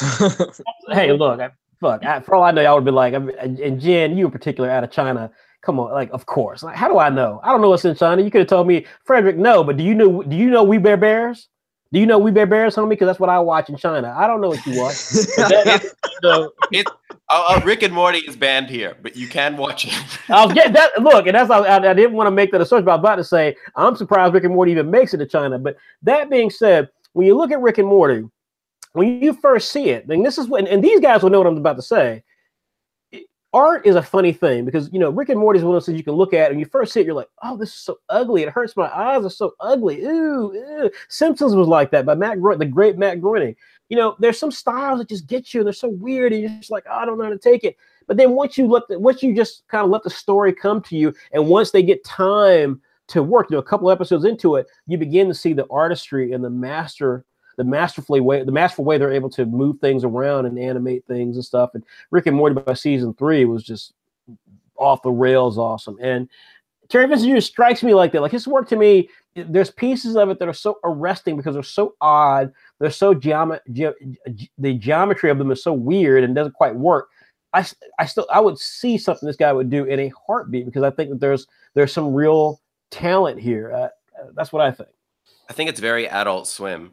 I think now that you're saying this, it's very Adult Swim. Yeah, I totally agree. I really like his style too. All right. And then let's see. And then also from this team, I want to give a shout out to German Leon. Still think this piece was just fantastic. This is Copic marker used on acid, folks. Copic markers are not easy. German makes it look easy. Anyone disagree with that? Which picture was it? German was Leon. Yeah, I see it. Yeah, whatever. I agree. Totally. Yeah, I mean, agree. I actually was gonna bring him up in another round, but yeah, I totally agree. Yeah, I mean, we'll get there. We'll get there. All right. So going up then to next up is Team S from round 1. There were a lot of pieces here that were really good. Any one of them stood out to you guys? You want to just kind of reference real quickly? It would have to be the Kartik Sensei one. Is that are we in that? Nope, we're Team S. Yeah, that's Team S. the next Oh one. no, Detective Pikachu for me. Detective Pikachu. So this is by Jose L. Rodriguez. Folks, he actually participated in the first 2 years of the tournament. So this is a guy who's been around. He's shown stuff. I've seen the growth of his work, and I totally agree. The color work, there's some issues here. I mean, Pikachu's got a fat bottom. That's a fat bottom. If you're someone who eats animals, you'd be looking at that thinking, boy, he's got a fat little booty on him because the line work just drops down. It's like a weird little, I don't know what's going on there at the bottom, but that line expands at the bottom. There's no sense of scale there. But nonetheless, because I don't think Pikachu's that fat, but still, That being said, though, that color work, that light coming from that background is awe-inspiring. It is so well done. There are things that stand out to me, but that is just beautiful. That is beautiful. I totally agree. You think maybe that monkey is laughing that maybe Pikachu's bottom is so big? I mean, I think, maybe that's what's going on. I'm gonna get some butt meat tonight, is what he's saying. But I like this a lot. The colors look like they're super vibrant. They're awesome. My favorite piece of this entire thing is the one right under it by David Grant. I didn't play this video game, but I saw a lot of trailers, and I was always intrigued by that style because, like, I grew up on Popeye cartoons and stuff like that. And it was awesome to look at. So. Yeah, the Cuphead piece was really amazing. There were a lot. The issue I had with it was that this was a scan, and it just made me question this. Folks, again, presentation is everything. Like, don't send someone when you're entering work a scan line, and you got a line running around like that. For all I know, this is from a magazine. Like, I don't know. Like, I need to feel that this is an original piece on it. So I'm sure it is. There's enough kind of wonkiness in the artwork that makes it feel like an originally drawn piece. But that damn line around it just really bothered me. There are other things too, but this was a strong piece. I am intrigued by this artist for sure. Anyone else from Team S? Anything else that stand out to you guys in Team S? For me, I really enjoyed Troy Seymour Mullen's piece, the Assassin's Creed character. So Ready. I mean, just the amount of detail that went into the clothing, that went into just all the details, the coloring style, I thought is, super impressive. I think the only part that it was just the background that, kind of sold it short. But for me, this one, this could have gone on to the next round, depending on what, combination it was in. Without question. I talked about this earlier when we were doing the rundown a few minutes ago. I still look at this piece and I agree. There sometimes you feel bad for the creator, and I think that this is one of those pieces where there was such good work done here. Yeah, the background sucks, and like I said, the face just took me out of this.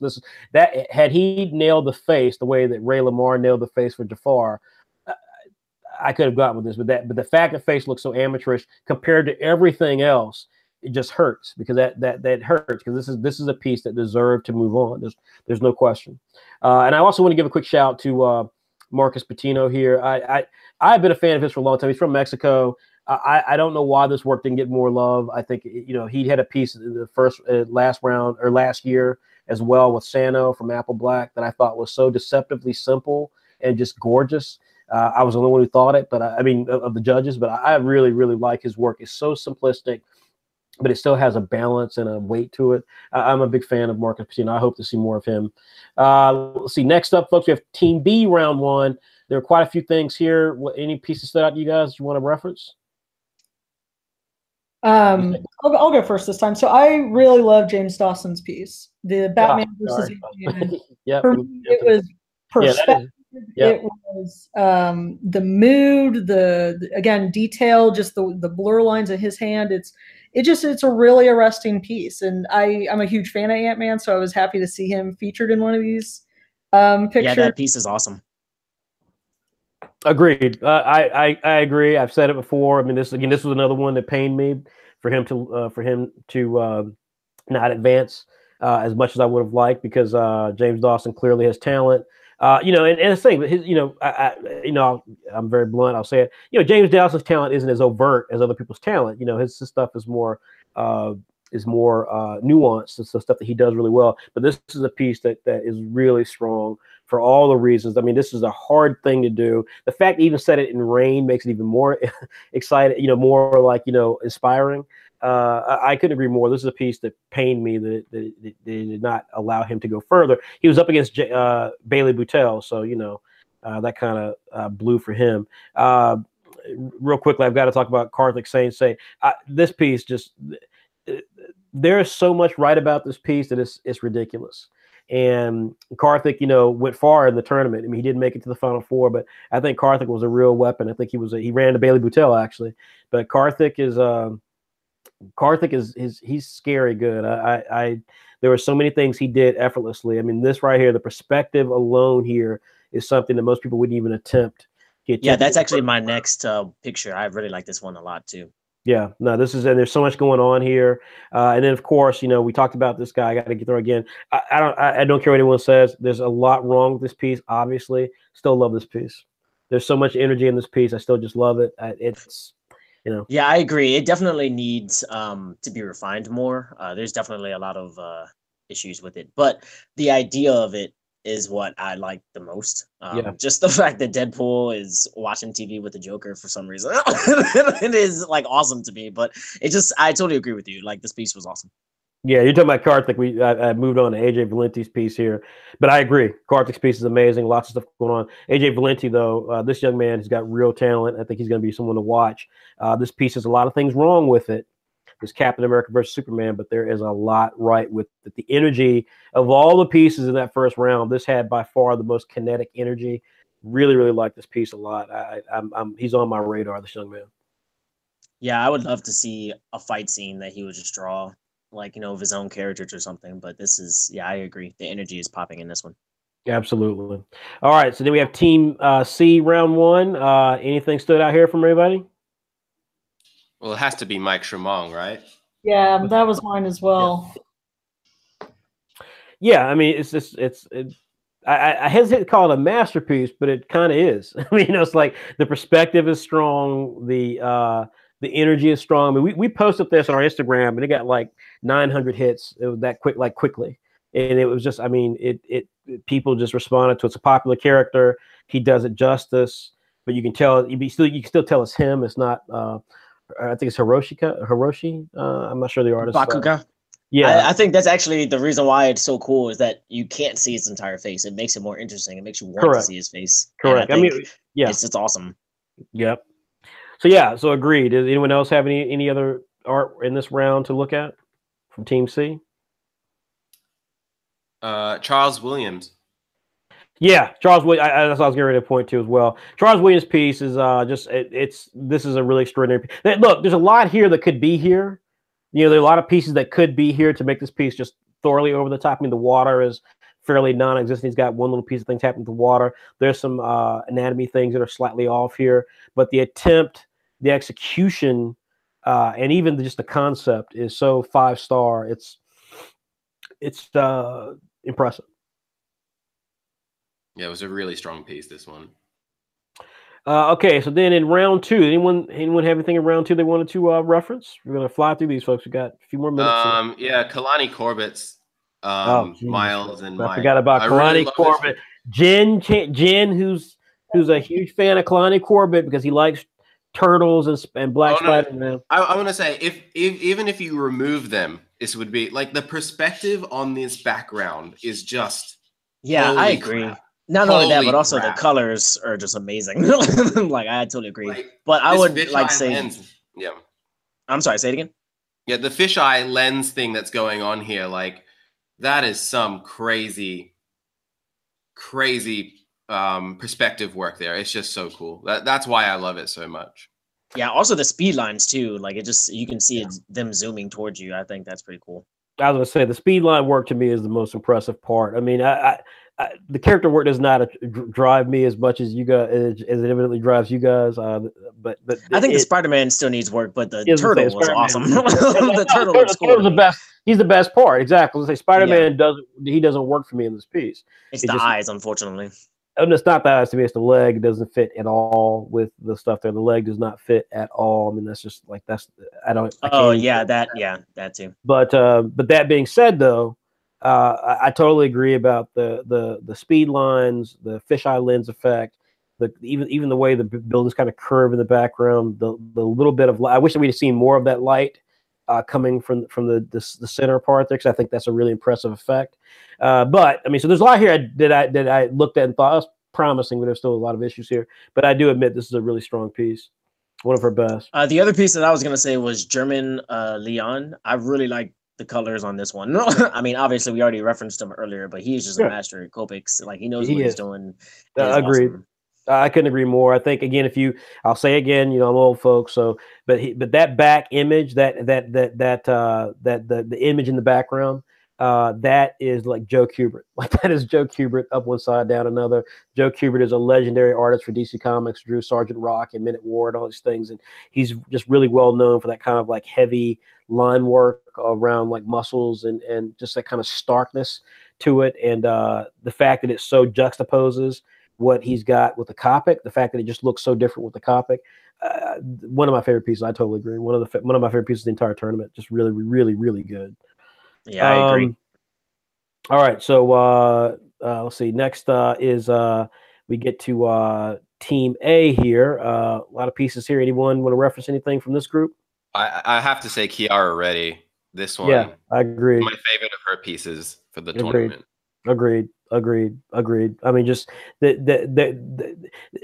Kiara Reddy is a frustrating figure. I got to tell you, and Kiara, I love you, but I keep it real. That's why I'm me, because this is dynamite. Her first week, which we didn't reference, was Red Dead Revolver. This piece is dynamite. This piece is so subtly dynamic.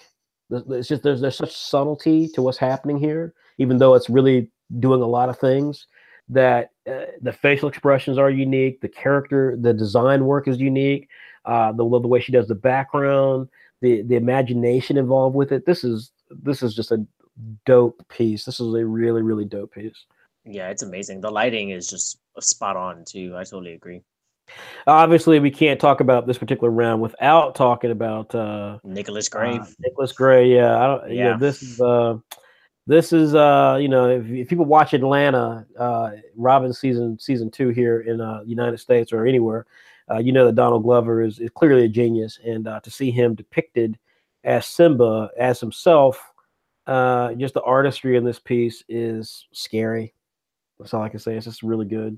This picture was what I was gonna bring up, and it looks phenomenal. I would totally watch an animated Lion King like this. It looks amazing. Hands down, I would buy that instantly.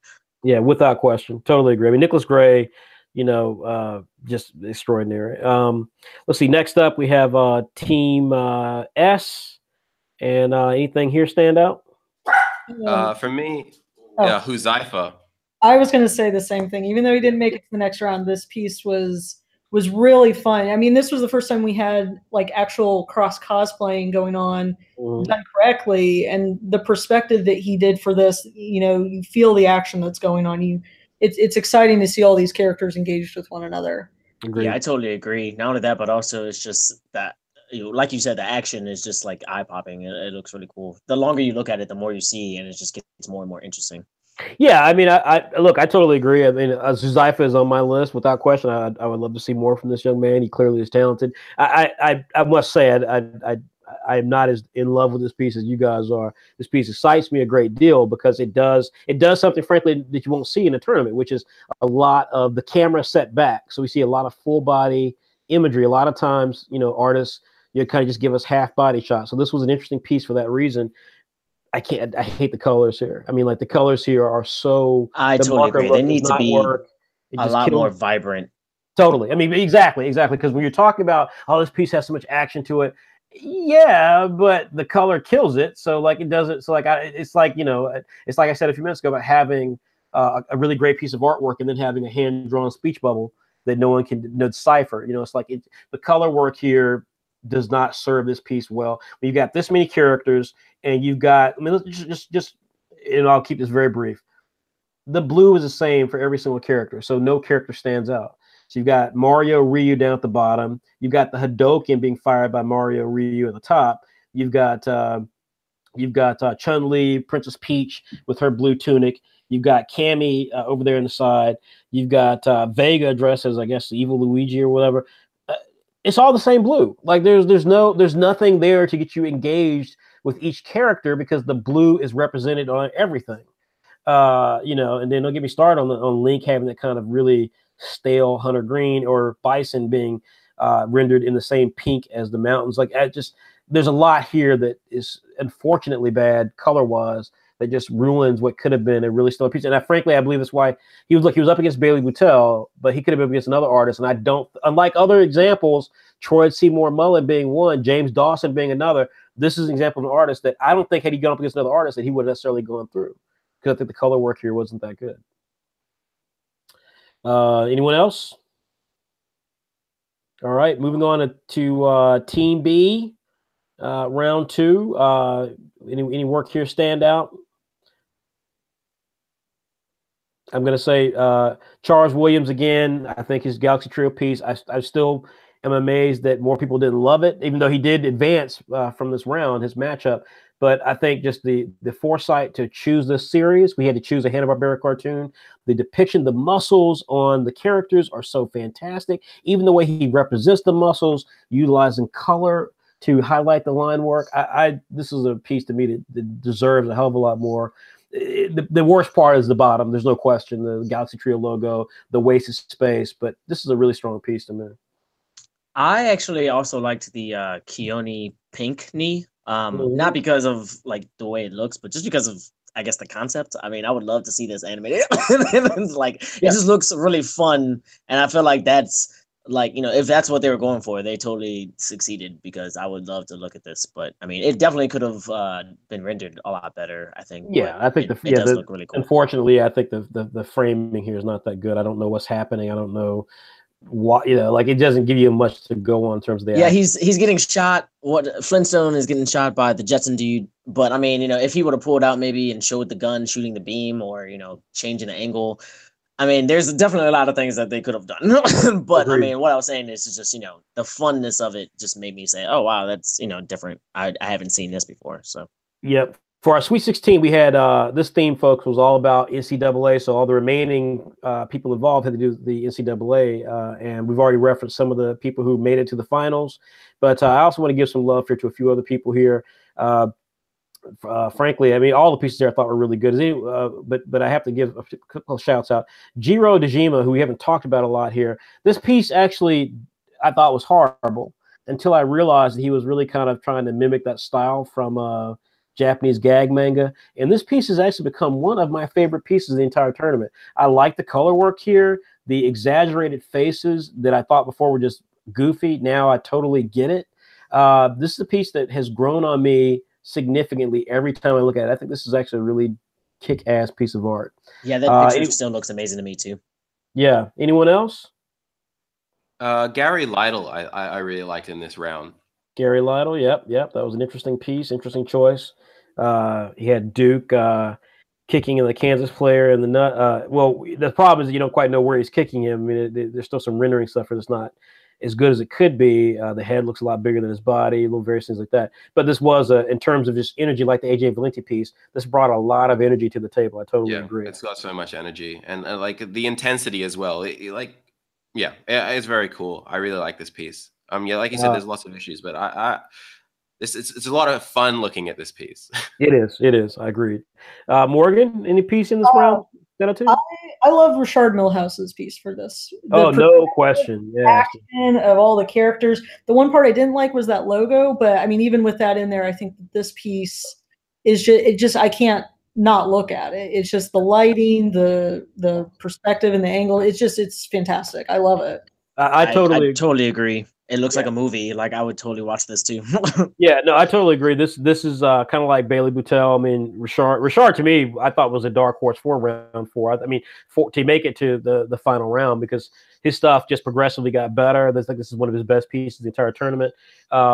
He is clearly an accomplished artist. He's got this showed a progression of his capabilities that were frightening. The color work here, the facial expression on the tiger is fantastic. On all the characters, the Duke basketball player, the Kansas Jayhawk, all the expressions are spot on. I love the color in this. I mean, this hands down one of my favorite pieces. I could not agree more. One of my favorite pieces. And again, Richard Milhouse, he only barely lost to get to the final round, but he's a terror. He's the real deal, and I'm sure we'll be seeing more of Richard in the future. Any other pieces stand out to you guys? All right. So then we're going to go here to round 4. This was the final matchup round before we got to round 5. And so we're just going to kind of run through these real quickly. This was Delvon Johnson, who was able to make it all the way through. He had an interesting style, had an interesting take on color. He presented Jin's Zero along with Apple Black and some other, and Z Forever. He went up against Jalen Tate Lucas. Obviously, Jalen Tate Lucas won. Any thoughts on Delvon's piece though that didn't make it? Any thoughts on Delvon as a creator? I think Delvon's. Oh yeah, sorry, you can go first. No, you can go. It's fine. All right. Jesus Christ! Go, Jen. I'll go first. Ladies first. Oh yeah. Yeah, I think in all of his pieces, including this one, the dynamic posing, that's very arresting. I think there are some the lighting or the sort of kind of blown out of the light and the detail kind of takes away from his pieces that he's done. But I think in terms of his coloring, it's very vibrant and very dynamic, and it catches your attention when you look at it. Yeah, I think the lighting definitely is hurting a lot of his pieces. It's too bright. It's too glowy, if that makes sense. But I do like all of the angles. I really like how he tried different things constantly, and they all stood out. So I mean, if that's what he's going for as his style, then I would say just try to refine it a little bit more. But I mean, other than that, I think he definitely has a lot of potential. Yeah, I think his style is very cool, and I like that he pushes camera angles. He's always doing like an interesting camera angle. It's never just face on. That is and true. I think that I would love to see his work without the blurriness that he puts on it. And so if Delvon's listening, I would love just take it off and then just post that art again, because I think that would just really bring out how strong his artwork actually is. Okay, well, Delvon actually has a comic called Defenders of Deltopia. So if you folks want to see his work, and it doesn't get colored like that, I've seen it. It doesn't get colored like that. So he clearly went with that coloring strategy for this round, but he does not normally do that. Normally he's got like a slight Copic thing going on. Kiara Reddy's piece here. We're going to fly through these folks, so let's speed up a bit. Kiara Reddy, what did you guys make of this piece? Obviously, she did not win out. She was beaten by Ray Lamar. But what did you make of this piece? What did you make of Kiara overall? I'll go first this time. Yeah, like I said, let's speed it up. Yeah, Kiara, she's great at doing color. This was, like you said, unfortunately, it doesn't really look like the Ayumi character, but you can tell by looking at it, she's got so much skill, the details in the face, and she's very skilled. So I hope to see more of her. Yeah, her color work is amazing. I could see this being like maybe an older version of Ayumi, or maybe another Saigami that trains her or something. But I thought that this was really cool. I really like that hammer character, but that's bias reasons. But yeah. Yeah, no, I love the little hammer in the background, whether or not he, is supposed to be there for some particular reason, but it was kind of a fun little ad. Very cute. Yeah. No, her coloring again is just the soft painterly style. I think is really refreshing, and contrasted with very light line work. This one, it just came off a little bit flat, even and then there just wasn't. She didn't push it as far with doing the fire or anything like that. But yeah, and I love her style overall. Yeah, like I said, Kiara is a frustrating figure for me because I think she is extraordinary. I think she's got a hell of a future on her. She's super young. So, again, this is where I have to always recognize how young some of these folks are. Young Indian girl from South Africa. I mean, again, whether it's right or wrong, I mean, that excites me so much because I want to see more diverse voices brought into the mix. She's got stories to tell. She's got opportunities to present this amazing gift that she's got and to inspire other creators. And so I want to see her succeed. And this is one of those examples. If she got to the next to last round, she would have been in the final four, and she chose wrongly in this case. And that's unfortunate. Next up, we have Rashard Milhouse. As I said, Rashard Milhouse was a lock to be in the final four. He barely lost, and I mean barely lost, to Ambar Valdez Council. But this piece, like all of his other pieces, shows he's got a mastery. Not my favorite piece that he's done, but he's definitely got a mastery of stuff here. Any other thoughts? Yeah, I really like the colors. It looks exactly like an anime. I would love to watch this as well. I thought it was a different choice for him because I don't think we've seen too much cell shading on his end. But I love the perspective. I liked the background detail. Yeah, no, I agree. I think this would make for a very interesting show, these three characters. And I think this one is it shows you how good he is at backgrounds as well, which also showed in his March Madness picture. So yeah, I'm really cool. I'm keen to see more stuff that he does in the future. Agreed. I'm most confident we'll be seeing more of Rashard. Last but not least, Karthik Sainsei. We talked about Karthik before. He's super talented, but this is Karthik doing. He got beat by, of course, Bailey Boutel. Fantastic Street Fighter style. Isao still loses a little definition. Karthik is a very loose creator. I mean, I thought the tightest pencils he had was the week prior to this, which was the NCAA. He did a really, really well rendered couple of players in that. The Wildcat and the Duke basketball player. I mean, the Duke Devil and the Purdue Boilerman. His work was really tight. This is similar to his first week with the Joker and Deadpool and stuff. It's very loose line work. What do you guys make of this, real quickly? I liked it, but it wasn't as good as Bailey Butel. So obviously, that's Yeah, no, I mean, I liked the composition. I liked the choice of characters, and you can kind of get their personality the way that he's drawn them. I think it's just some of the details with either the effects or, again, his ability to do certain kinds of line work. I think that kind of took away from it, but I mean, it was good. So I really dug this line work. I don't know if you remember, this was my pick for last week out of this him versus. I did too. Yeah, I did too. Yeah, and I don't know. It's like there's something old school anime about the shaky line work. You know, like when the action scene kicks in and then it's clearly a different animator. That's like, yeah, that's what the feeling I get from it. All right. Well, folks, it is that time now. We're going to get to the round 5 and wrap this bad boy up. So let's get to this. You can see here all my beautiful screen work here, folks. I know you're excited about all this. All right. So these are the 4 finals. Now, what I want to do, folks, I want to kind of talk briefly about what this theme was all about. So now what you've seen is in the last 5 weeks, we told all the artists that, look, you've done amazing stuff with superheroes. One person's theme was, comparing Nintendo to, putting Nintendo and Capcom together. Another one was TV shows. It could be comedies or dramas. So people did A-Team. They did, I Dream of Jeannie. We had video games, of course. We had anime, of course. We had Saturday AM. We had the NCAA basketball tournament here in the United States. This was all about taking all of those experiences and putting them together to say, we want to see how you can take the ultimate presentation, which, what is the ultimate presentation, folks? It is the cover. There are lots of things we want to do. We've got some ideas for how to do things in the future for this tournament. We had down to a couple of things we had never done before we wanted to try. But the big one for us was we wanted to really challenge these artists to draw the ultimate thing, which is a comic book cover or a movie poster, because you've got to convey a lot of information in those moments. So we gave them 4 opportunities to choose, limited information, and they then were going to be able to take that and render what they thought would be the movie or comic book cover option for that work.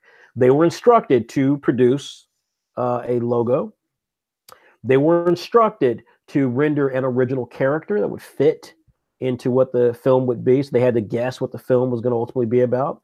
Doesn't matter if they were right or wrong, but they just had to kind of dream up some original character designs. And then they had to put it all together in a way that made you want to see this picture. That was the ultimate question, was could you make us want to see or read this future work? The options were, first and foremost, Detective Pikachu, which is coming May 10th, 2019. This is a real movie, folks, based on that little crappy video game, Detective Pikachu. And you will be surprised to know that which I was surprised. Huh? Crappy? Come on. Yes, now. You got to be kidding me. Detective Pikachu, this is your Sherlock? He's a Sherlock. Come on. Detective Conan, maybe, but not Detective Pikachu. Come on. Oh, but, yes, Detective Conan. By the way, Jen, do you know who's voicing this character? Because I didn't even know he had a voice other than Pikachu. Ryan Reynolds is voicing Pikachu. Right. So now if Pikachu, yes, that's right. Ryan Reynolds of Deadpool is voicing it. So now if Detective Pikachu turns to the camera when they find the murder weapon, he goes, "What in the actual ass, Pikachu?" Then I will say, yes, this is a brilliant movie. But if he doesn't do that, if all he does is get paid a lot of money to go Pikachu, then I'm going to be frustrated. Okay, he talks. He's not Ash's Pikachu. He's a different one, and he can talk. He'll talk. Ladies and gentlemen, Now, ladies and gentlemen, as you see right here, follow the cursor, folks. No one chose Pikachu. Sad emoji. Yes, I'm so sad. All right, next up is Saturday AM. Now, folks, it is no secret. We've talked about this for a number of years. We'll be announcing it officially at the end of this year. But we are doing Saturday Wars, which is a gigantic project that will involve all of our creators. And it basically is a crossover epic featuring all of our characters. If you guys have ever followed manga and be like, man, why doesn't Luffy meet Naruto? Well, the reason they don't is because they do, but they never take them seriously. Because these are all independent worlds or independent creators. They all have independent egos. And so the idea of who's more powerful, Goku, Naruto, Luffy, Ichigo, Kuchikame, is ridiculous, right? I mean, it's a pissing contest with no outcome. We see, based on American ideas of this stuff, a la Avengers and Justice League and so forth, we see that these things actually really are quite loved by fans. And so we're going to be doing this. We're going to be announcing all the pieces of it later. And of course, we have our video game, which is a big crossover, Webcomic Rumble. So we said, hey, someone do Saturday Wars, and we threw in a date. This is not the actual date, by the way. We threw in a date. It will come out next year, but we threw in an actual date for this. But the idea here, of course, is that it's a war brewing across the multiverse. It's the war to end all. These characters are going to be fighting wars that will hopefully end Oblivion, because Oblivion is coming for everybody. Every webcomic world is at threat by a very chilling new character that we've created. And of course, our heroes have to stop it. In fact, he starts his conquest of every world ever created on a Sunday, and he expects to finish, on a Monday. He expects to finish on Sunday, and the last chance to stop him is on Saturday. And guess who lives in Saturday, folks? Our character. So it's a really big epic. So someone did choose this, and we'll run through their work shortly. Then we have My Hero Academia, The Two Heroes. This is a real movie coming out August 3rd. It features a young All Might, and of course, a character's hidden backstory, and a new character is supposed to be appearing. This is all stuff they've officially revealed. So we tasked creators with trying to do something similar to this. And last but not least, we had whoops, man, did I go too fast? I went too fast.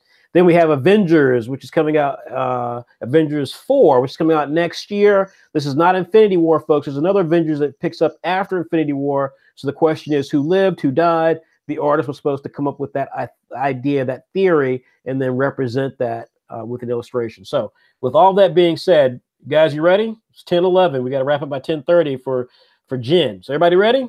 Yes, do it. I am ready. All right.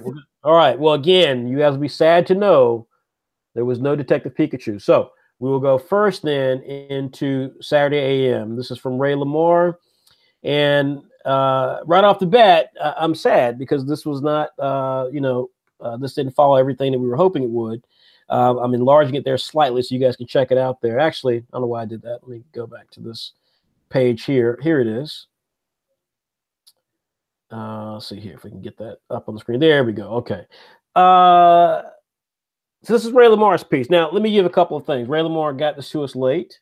So clearly she was rushing a little bit. I think it's fair to say. There's no logo here, but there's an hourglass. There's the concept of what the villain looks like there. We see Sano, we see Dante, we see Ayumi, we see Zero, we see Cast, we even see Viper Neo from Master Before the Ghost, and they're kind of chasing the clock. I love the idea of this, but the execution obviously is not as strong as this artist can do, or as obviously as our characters deserve. What did you think, Morgan? I agree. I think the coloring is definitely not as strong as what Ray Lamar's done in her previous projects or submissions.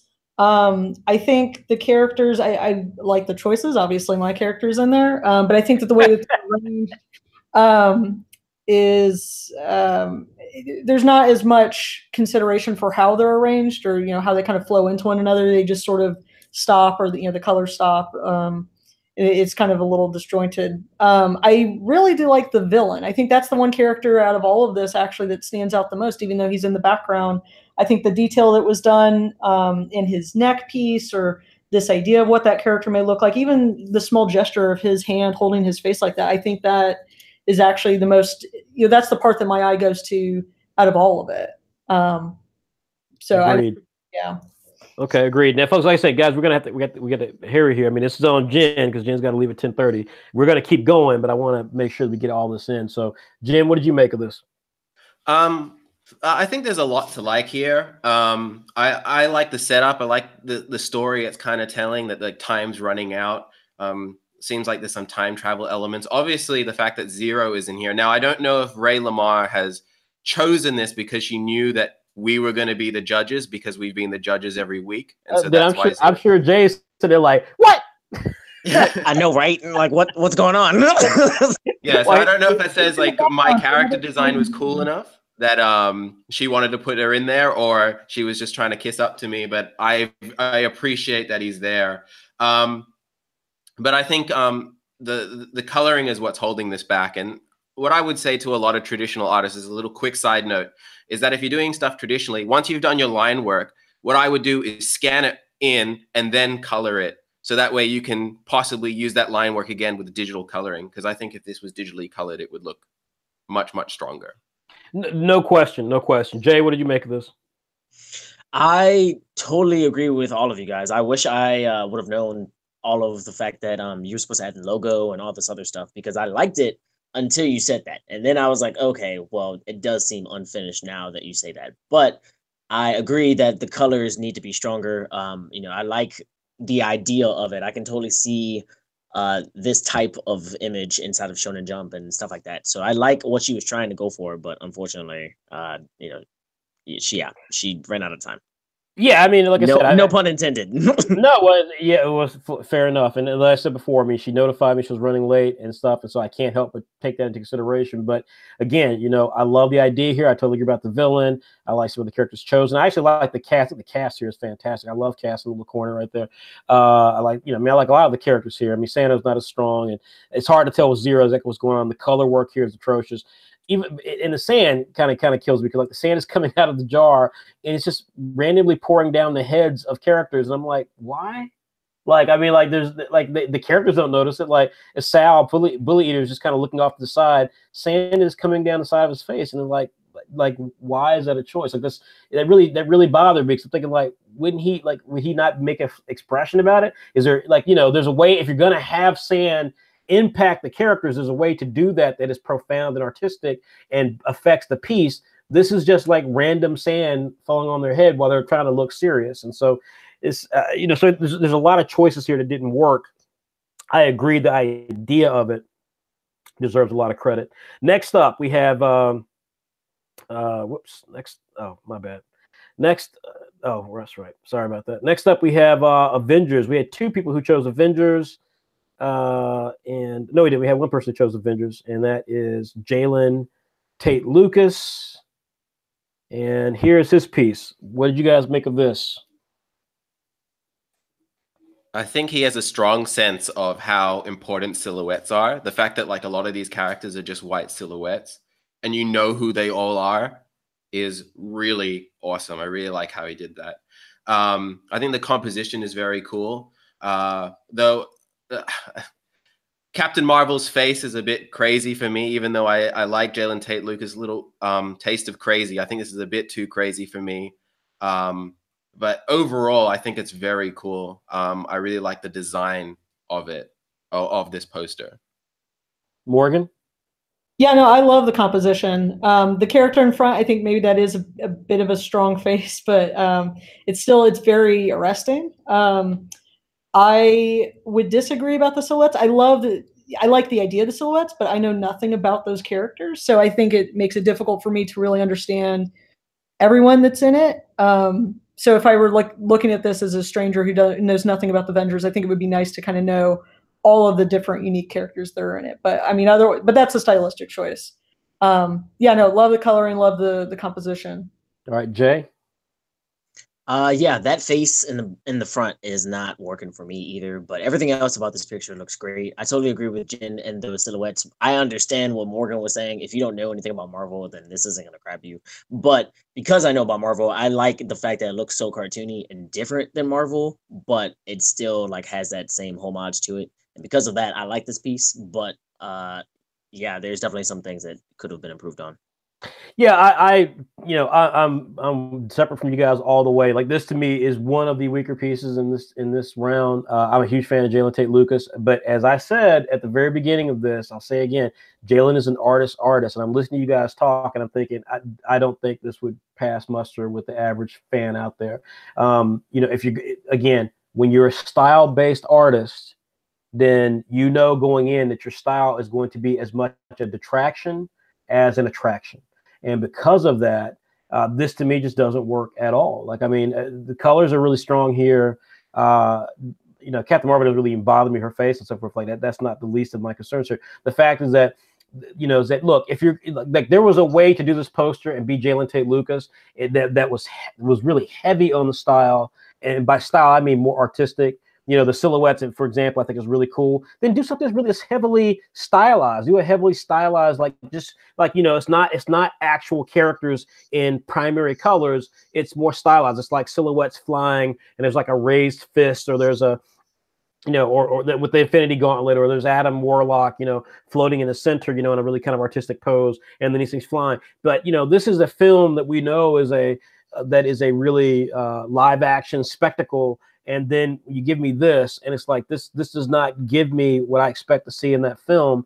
This doesn't, like, there are ideas here. And again, like you said, if you're a Marvel fan, you may get some of the ideas. If you're not, then would this make you want to see it? And I think it would really make you question, what am I looking at? The recognizable characters are way off into the distance, or not recognizable. In the front are characters that I don't know who they are.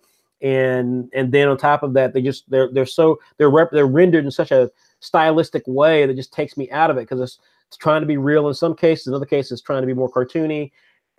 And I know I'm going to go see a live action movie. So like, I think all those things have to be considerations when you're doing this. Mondo, go look up Mondo, folks. Mondo. They are well known for doing like celebrity painting poster variants for major films that come out. And sometimes they take artistic approaches that are not the standard thing. And that's what I think of when I think of an alternate movie poster. So again, I could see how Jay could have an alternate movie poster that was more symbolic than real. But I think this case, he didn't do either. And so so his style becomes a primary thing, and I think it detracts as much as it might have attracted. Last but not least, we have two people doing My Hero Academia, and these are two heavy hitters here. We have Ambar Valdez Council. And this is her piece here. Very quickly, what did you make of this, Jen? This looks like an official movie poster. I think that's an original character that Deku is facing off against. And if I didn't know that was part of the write-up, I would have thought that it was the villain of the film. Right. Yep, agreed. What did you make of it, Morgan? Yeah, no, I agree absolutely with Jen. I mean, again, showing off her ability to do cell shading, it looks like an anime poster. The special effects, I think, was an amazing touch. Again, it sells the feeling that this is going to be an epic movie. Yeah, no, I think it was fantastic. All right. What did you make of it, Jay? Totally agree. This looks exactly like an anime. Exactly like what Jen said. That character, I had no idea that that was just a creator-owned character. Like, I knew it, but like, it looks like it couldn't be, and it's awesome. I love it. All right, and then of course there was Bailey Boutel. This is Bailey Boutel's version of the MHA movie. What did you make of this, Jay? Quickly. Okay, so this picture looks amazing. I love the colors, the composition, everything about it just looks phenomenal. Obviously, it looks like a poster, but I mean, if this was on a book, I would buy it too. Like, it looks phenomenal. Morgan? For me, I mean, again, Bailey Boutel, great colorist, great artist. For me, this one didn't scream as much as a movie poster as maybe some of the other ones did. And it didn't seem quite as dynamic as, I still think that his NCAA one, was much more dynamic and could have been like a movie poster. But for this one, for all the detail and all of the skill that he has, I think that the choice to do the characters in this kind of composition, I don't know, it doesn't really, just because it says MHA, the movie at the bottom, doesn't necessarily scream that it's going to be like a movie poster, or that it's supposed to prepare you or get you excited about the movie. Yeah. Yes. Yeah. So, oh, sorry, Jen, go ahead. Yeah, I actually kind of agree with Morgan. It doesn't feel like a movie poster to me, though I do really like this villain design. Very, very cool. But I think it's very small, but Uravity is bringing it out, taking it out for me, because everyone else looks so cool. And then it seems like Uravity isn't supposed to be part of this picture. She's just sort of just there. Her style is completely different. But yeah, but obviously, like, Bailey's talent is just on full display as well. So yeah, these are nitpicks. Yeah, so I'm going to review both these real quickly, and then we'll talk about the winner and so forth. Look, there's no if between the two of them, as it comes to the little mini battle that they had for this, Ambar Valdez Council beats Bailey Boutel in my opinion easily when it comes to this particular round. I think that she had she approached the piece the way it's supposed to be. She went the extra mile with all these different things here. So I think this is a really strong piece that's there. Bailey's piece is not a failure, though. I think the thing with Bailey's piece, the part I kept coming back to is, of course, first of all, it's Bailey Boutel. So the characters all look cool. They're in Bailey's style.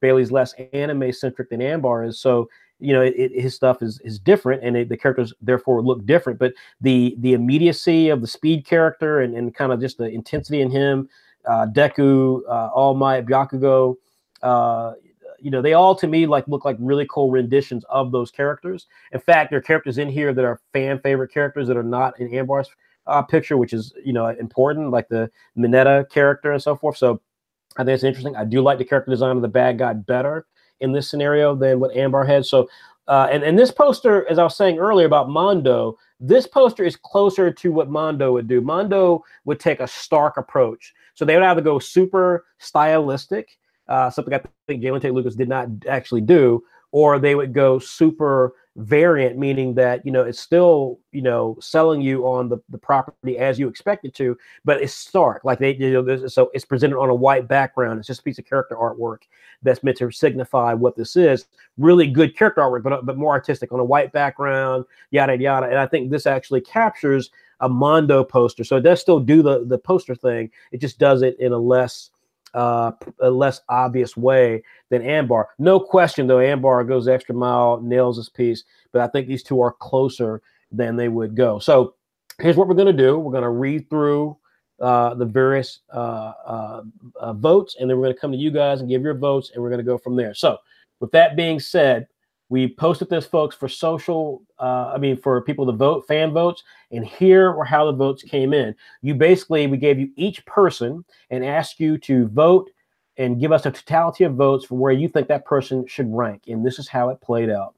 Ray Lamar, the most votes she got was for 4th place. She got 123 votes for 4th place. So everyone who voted for Ray Lamar, some people voted for her first, for second. First, for example, she only got 8 votes for her to be in 1st place, for example, but she got the most votes for 4th place, so she is at 4th. Next up, Bailey Boutel. Bailey Boutel, as you would imagine, got the most votes for 1st place. He got 119 votes to be placed in 1st place, and his second vote. I see you, Jen. So take care, Jen. I got you, buddy. Second place, Bailey also got the most votes for 3rd place, actually, which was 83. But Bailey got a huge percentage of votes in his category. He was either considered the top vote. You take his top vote for 1st place and 2nd place, and they were far greater than the other two votes. Jalen Tate Lucas was an interesting character. He was neck and neck for 1st and for 3rd. He got the most votes for 1st at 99, which of course is less than what Bailey got, but he got the second highest votes for 3rd place, which was 96. So this is how we kind of average some of these votes together. And so Jalen by more people was preferred at 3rd. Sorry. And then Ambar Valdez Council kind of had equal votes across the board. but where she placed only 82 people thought of her at first place. 91 people, the most votes other than that, had her at 91 votes for second place. So if you ranked it by fan votes, Bailey Boutel won first place. Ambar Valdez Lucas came in a strong second. Jalen Tate Lucas came in third. Ray Lamar came in fourth. If we then take this to our guest judges, folks, and look at where they situated the votes for these individuals, then this played out with the majority of votes going for Bailey Boutel. The second votes, 30% less, were going for Ambar Valdez Council. Jalen Tate Lucas ended up with 10% of the vote. And then Ray Lamar, unfortunately, got 0 votes from the guest judges. And again, you're going into this, they're knowing what the criteria were to look at for what was to be expected. So with that being said, then let's now talk to these judges to see where we land out. So far, Bailey Boutel has the edge in this case. Let's start with you, Morgan. Where do you what's your final four? How would they be placed out? Fourth place, third place, so on and so forth. Right. Okay, make sure I'm unmuted. So yeah, I had Ray in fourth place for this round. Okay. Third place. I would actually put Bailey's in third place. Wow. Bailey Boutel, third place. Okay. And then I would have Ambar in second. And I actually really liked Lucas's piece, so I put him as my number one. Wow. Wow. Ladies and gentlemen, so that was fourth. Ray Lamar was fourth. Bailey Boutel was third. Ambar was second. Jalen Tate Lucas for Morgan was number one.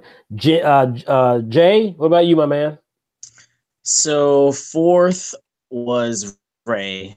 Okay. I loved, like I said, everything about it, but it's just, it does look unfinished, unfortunately, after knowing all the criteria. Number three, the third place was Jalen Tate Lucas. I already talked about that. No, the second was Ambar.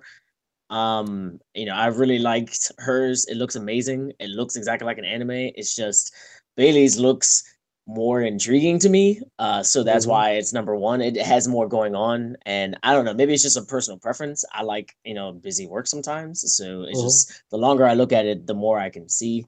And I feel like that's more interesting than just looking at a poster to me. Okay. I would give Jen's, who had to leave us, so I would give you his list here. So Jen had Ray Lamar at number 4. Jen had Jalen Tate Lucas at number 3. Jen had Bailey Boutel at number 2. And Jen had Ambar Valdez Council at number 1. And folks, for myself, coming in here with my view, I have Ray Lamar at number 4. Again, hated to have that happen. She would have been at number 4 anyway if the piece had been better, just because she was going to be docked points for getting the work in late. But obviously, combined with the fact that she missed a lot of things here as well, she was there. My number 3 is Jalen Tate Lucas. Again, I think stylistically, as I said before, I'll say again, folks, when you live and die by style, I said this weeks ago, if you look at previous episodes, when you live and die by style, unfortunately, style, will pay a price, and you've got to choose. And I was curious going into this, whether Jalen was going to choose a style that would be more expressionist than kind of where he was at, which is kind of this weird place between being somewhat, relative to what was happening in a realistic sense, even though heavily stylized, and then kind of offering kind of some interesting ideas like the silhouettes and stuff. Interesting concept. I think it misses the mark for driving the sort of excitement that you had to drive. This was all about entertainment factor. Ambar Valdez Council for me was number 2, and it was a close number 2. And the reason it was close is because she does everything correct here. To me, she actually nails it. I think she actually beats Bailey in this case. There were 2 things though. There were 2 things that Bailey did that stood out to me though, and really made me say, but this Bailey's piece, though, I think is the better piece, and that's two key things here. Number one, as I said before, the character design. The character design was a test here because I wanted to see people actually have to think about a character. And, you know, it's funny because they talked about All Might being, if you look at the write-up that I posted about this, they talk about All Might being someone who has, we explore his past for the first time. This is what they're saying. This is what the Japanese creators of the anime movie are saying, is that this is going to explore his past for the. We're going to see a young All Might, and there's also a hidden mysterious character, which we assume is going to be the villain. That's always how it works because they've got to make it separate from the traditional anime manga because, you know, this has to be a standalone story. So I expected the character to be an adult. So when I saw Ambar's with another young kid versus Deku, we know Deku's going to get to be the hero of the film, obviously, because he's the Naruto of the piece. But still, the character design to me just left a lot to be desired because it was just another spiky-haired character with a with a little tunic thing going on. Whereas what Bailey did here seemed interesting. It seemed interesting. It was different. It fit the world of My Hero Academia, and he seemed like an older character that would have had a past with All Might that now is the sort of character that has to be taken on by Deku. So that's really stood out to me as being a level of thought that went into it that I thought was not quite equal to what Ambar did with hers, with some of the, the logo and things like that, but I thought was still interesting enough there. The other piece of this, again, is the fact that he brought in so many of the characters. Because look, at the end of the day, like Naruto, there are so many characters in My Hero Academia. You want to see all these characters. You've got favorites amongst the characters, and the fact that he went that route of presenting a lot of the popular go-to characters, the Frog Girl, Bakugo, the kid that can do ice and fire. Yes, I don't know all these characters' names, folks.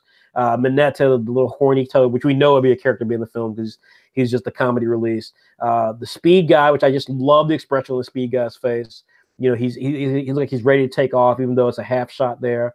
Deku, All Might, the cute girl that Deku's got a crush on, and the fact that he gave us all those characters, I thought was key because that's what you want to see in this piece. You get some here, but again, there's a lot more characters there. It would be like not having Rock Lee or not having Shikamaru. I mean, these are characters who are weight characters within the landscape of Naruto, so you want to have them. There's a couple of films where they actually make sure to show you all these characters because they know that, look, this is not just a small group of characters that you may or may not like. This is a lot of the characters you like. Will of Fire, for example, is one of those Naruto films that made a point of having all those characters. So those two things really stood out to me as being pieces of it. But again, Ambar really, really killed us with the color work. She went the extra mile with it. But I do think what Bailey did was able to stand alongside of her, even though I think that she was closer overall to it. I think Bailey's work stood out enough to give him the edge there because clearly from a sheer just like doing these characters, Bailey can do these characters. We know that with what he's done. And so I think he took some risk here with what he did. They didn't all work, but the risk did pay off in terms of matching the presentation that Ambar did. Both very close, though, very close. And big kudos to Ambar with this. That being said, regardless, when you look at the weight, as we talked about here, the fact that he had a stronger vote, a 30% stronger vote from the guest judges, the fact that he had a stronger vote from the fan votes, and the fact that the judges were split. We had one person giving it to Jalen for the number one. We had one person giving it to Ambar, and then we had another person. We had two people giving it to Ambar. Sorry, we had one person giving it to Bailey. The fact there was a bit of a split there, that Bailey won two of the other sectors. This year's 2018 champion is going to be Bailey Boutel from Australia, followed by runner-up Ambar Valdez Council, followed by honorable mention Jalen Tate Lamar, and that is our 2018 champions. Any comments or questions from Morgan and from Jay? Nope, that's it for me. Congrats, Bailey. You did it, man. Yeah, I think that this was an exciting tournament. Again, I was happy to be a part of it and see what everybody had done. But I think Bailey did a really strong job last year, and this year he was holding no punches with his work. Absolutely good job. No question. I think if you look at the totality of the work as well, yeah, I think Bailey really knocked it out of the park. That said, there's no question that I think this was not Bailey's best effort throughout the tournament. This was Ambar's best effort throughout the tournament, and folks, I think when you look at this tournament, and I'm be curious to see if Ambar come back next year. I imagine she will. When you look at the tournament, I think there is such a thing as growing, and such a thing as kind of pacing yourself at the right level. And I think that again, I think Bailey's work.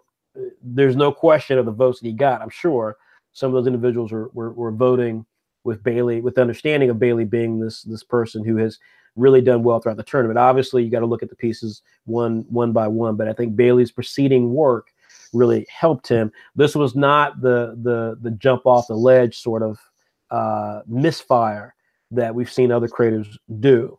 So I think that's an important factor here. But fan votes, guest votes here, were unanimously in Bailey's favor. I think Bailey again really benefited from having a successful tournament run overall, and he took some chances with this last piece. A lot worked. And so that's where he gets the edge there. Ambar brought it, but though, and I want to give a special shout out to her. Like I said, I'm very curious to see where Ambar goes for next year's version. I want to see just more from Ambar, period. And Ray Lamar, who's capable of doing so much more. I think clearly, she came in with this. I don't know what happened for her to be late, but there were some ideas here that are really exciting. And then Jalen Tate Lucas, that man has style to burn. He's obviously going to be a rock star. So you'll be very excited to see where he goes with that. Now, folks, we've got some announcements to make, so I'm going to go ahead and make those announcements. Likewise, I'm sure there's some comments and questions that people have.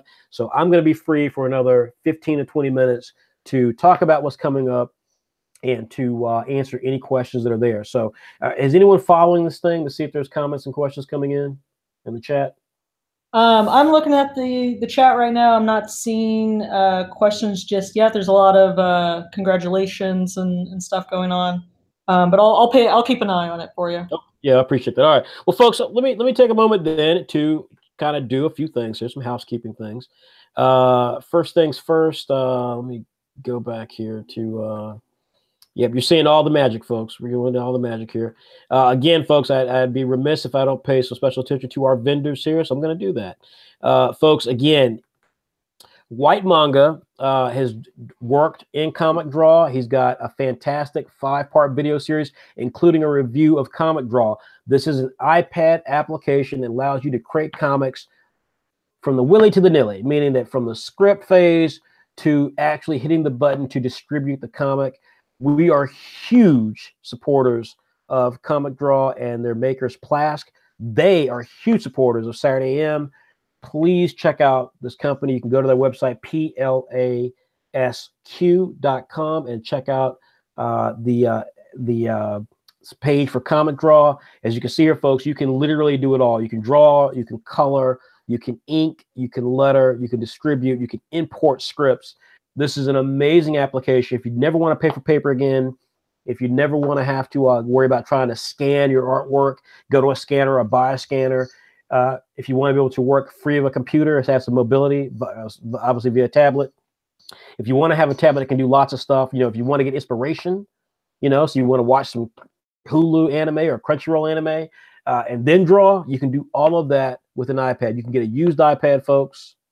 You can buy an Apple Pencil for $99, get a used iPad, or get a brand new 2018 iPad, and then get the app for Comic Draw. We're giving away several free pieces of software codes for our participants in the tournament. Some will be for PC for Comic Life, and then some will be for Comic Draw on iPads. We will be contacting those people in our private Facebook group for Comic Draw for March Madness. So there's that. Folks, we got a big announcement about March Madness as well, so please stay tuned. Likewise, folks, one of our other sponsors that we're quite proud of, 21 Draw. And if you want to check them out, it's www.21draw.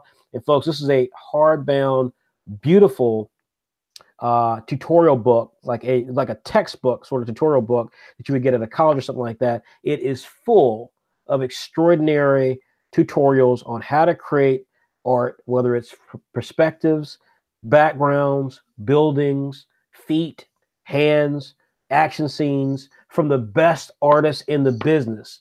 You can check all of that out with 21-Draw. It's got over 100 top artists involved with this thing. So if you want to get a really top tier tutorial, folks, and learn how to create great comics, you can do it all through here. Last but not least, we got to give some love to Illo sketchbooks, folks.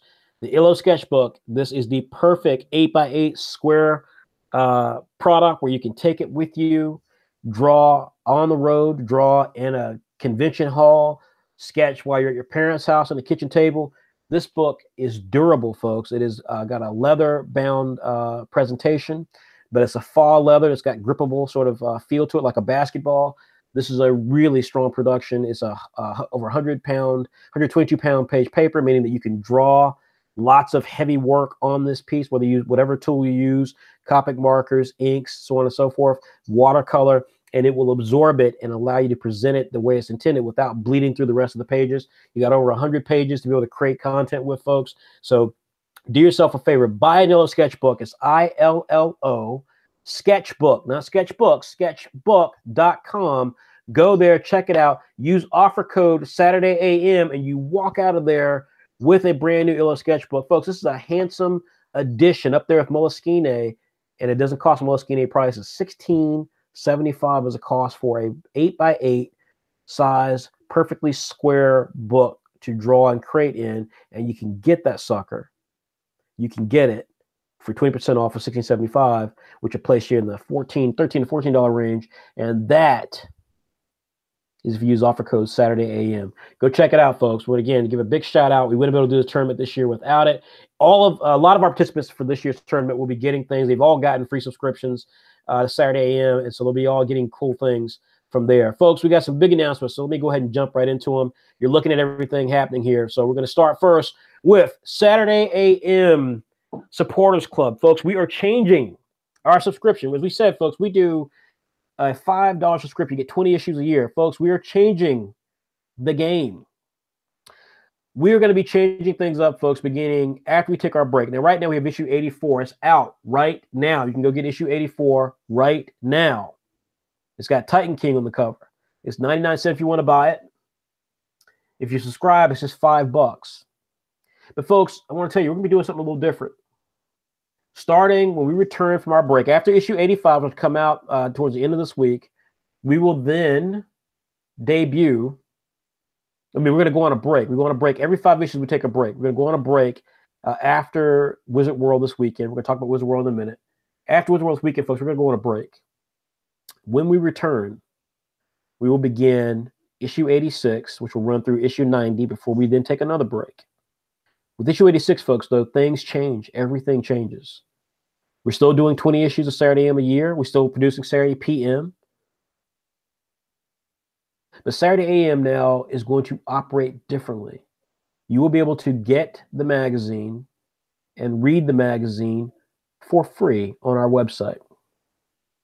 Yes, there will be some changes to what you can check out, but you'll be able to do it for free on the website. So you're looking at this saying, oh, that's fantastic. I get to read all these amazing, great works. Apple Black, Clock Striker, Soul Beat, Hammer, Zero, King of Thieves, and so on. Plus, a new manga we got coming. I get to check all that out for free? Yep. You're going to be able to do that on our website. There will be some differences, though. Meaning, first of all, it won't be immediate. It'll be delayed for some bit delayed. So you won't when the issue comes out, you won't see it immediately. But more to the point, with a subscription, and our subscriptions will be changing, you'll be in a position to be able to integrate with advertising. We're going to be unveiling brand new advertising packages where people can advertise their comic, their commissions, their opportunities to reach our audience.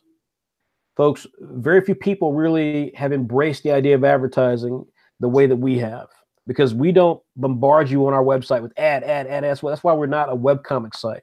Our competitors can do that. But that's not how we do things. Nor do we try to sell you on some scheme of, do 99 cents today and then it's $5 tomorrow per month. We don't do stuff like that. We're focused on trying to still operate. Our stuff is the best in the business. It's quality. So we still require you to pay for our content. But we recognize that advertising, especially the way that we do advertising, can go a long way. And by that, because we're committed to new creators, then we're unveiling a new advertising mode called Supporters Club. And what that means is that basically you can subscribe, you're supporting us, and we will give you the ability to reach our fan base, to reach our audience. So we're going to be talking more about this during our break. We'll have some stuff about this on our website. You'll be able to get more information soon about the Supporters Club. But the bottom line is that we're changing our subscription. We've got a lot of cool things coming. And those of you who want to try to reach the amazing audience, global audience of Saturday AM, can now start to do so with advertising that is tied into a dedicated subscription. So we're going to talk about that. It's going to be really exciting. So you'll have a chance to check that out. Next up, folks, Summer of Manga. Now, Summer of Manga is the next phase of March Madness, but it's not the next phase of March Madness. We're going to talk about what happens next with March Madness. But Summer of Manga, what is this? This is the idea that you get to not just draw a picture, but you get to actually be published inside of Saturday AM. Now, how does this work? Well, first of all the details are in issue 83, but I'm here to tell you tonight that we will post this stuff that was in issue 83. So subscribers have had this information for weeks now, for weeks. But if you're watching this video, if you are a fan of Saturday AM and you want to get in, and we get these notes every day from people saying, hey, I'd like to get inside of Saturday AM. Well, we're now going to give you the opportunity with Summer of Manga. You now get to participate in Summer of Manga the way our subscribers have. And what that means is that we're going to post the information on our website tomorrow morning. And what you will be in a position to do is learn about how you can submit a short story. That's right, folks. It's just a short story. And if we like your short story, then we will publish it within Saturday AM. We will give you some guidance. We will give you a page count, and then you'll be able to actually publish your work at Saturday AM. Now, a couple of things. Number one, I see a lot of people out there who are saying, like, hey, my comic's going to be in Saturday AM this summer. No, it's not. We've not determined anybody who's appearing in Saturday AM this summer. Number two, we get comments from people saying, well, okay, great, because I've got a webcomic. I'm dying to get in Saturday AM, so now's my chance to do it. Well, sure. If you've got a story that comes from your webcomic that runs on Tapastic or SmackGeez or what have you, and you've got a strong short story, maybe it's action, maybe it's a thriller, maybe it's a comedy, maybe it's just a really romantic short story, whatever it is, that's perfectly fine with us, provided that it is a workable short story, meaning it's got a beginning, a middle, and an end, meaning that if you're expecting the reader to have to go to understand what's happening, to go to another website to read it, to understand what's happening, then you will not get chosen, and you're not catching the point. This is not an ad. Supporters Club that I just talked about is an ad. That is a subscription that supports us financially and provides for you not just great content, but the chance to reach our expanding and global fan base. But if you want to be a storyteller, if you've got the skills to be a storyteller, and you think that you deserve to be inside of Saturday AM, well, this is how this happens. I don't care about your 18-volume epic and you've not actually drawn a webcomic yourself. I don't care if you've done a webcomic yourself once 2 years ago and you think you can match Saturday AM. I'm here to tell you, folks, that 99% of the people who think they can be in Saturday AM are just fooling themselves. You can't. The creators who are able to stay in Saturday AM are a certain breed. And trust me, we've got a lot of creators who can't hack it, who've gone to other companies thinking the grass was greener, and they're always constantly trying to either desperately show that they love that new company, even though they got issues, or that they're trying to get back with Saturday AM. We see it literally every month. It's hard to be in Saturday AM because we take ourselves seriously. We take what we do seriously. That's why we've accomplished a lot in what we've done. At the core of it is your ability to be a storyteller. You can draw great, that's fantastic. But if you can't draw and tell a good story, if diversity scares you because you've been raised to believe that manga characters have to all be spiky-haired, pseudo-Japanese, Caucasian-looking characters, and the idea of someone being black or Latino or Filipino or Indian, that's just not manga, well, then we're not the place for you. And you trying to use us to advertise your property, it ain't going to happen unless you're paying us money. Summer of Manga is for serious creators who are serious storytellers and have serious talent and are willing to take a serious stab at doing something different than the average submission contest or opportunities at other companies. We take what we do very seriously. So this is a fun event. This is a kick-ass event. And this is all available for anybody over the age of 17 who wants to give it a try. This is not for Saturday PM. So if you are desperate to show, to show us that you're a mature storyteller because you think you have to have boobies or blood and guts in there, well, no, you don't. No, you're not mature. No, you're not going to be able to do this inside of Saturday AM. We will announce things for Saturday PM at a later date. But if you think you're a good storyteller, if you don't need to have gimmicks to make people enjoy your story, if you know how to set up a scene, set up a character, introduce them in 10, 15, 20 pages, then you have a chance to make it out with Saturday AM. And we want to check your work out. We want to show it to our global audience. We want to see what they say. And then if it works out, then we're going to say, hey, let's talk about turning you into a regular Saturday AM contributor or Saturday PM. I mean, it's not to say that you can't do a Saturday AM work short story that shows us that you've got the command of mature storytelling. And we say, you know what, you're a great artist. You've got some great storytelling capabilities with you. You introduce characters great. Your dialogue's good. You got a Saturday PM concept. Well, then let's talk about it because you clearly have talent. You can clearly tell a story. That's what we care about. The next announcement, Wizard World Portland. Folks, we're going to be at Wizard World Portland, and we're going to have a number of events for you to check out.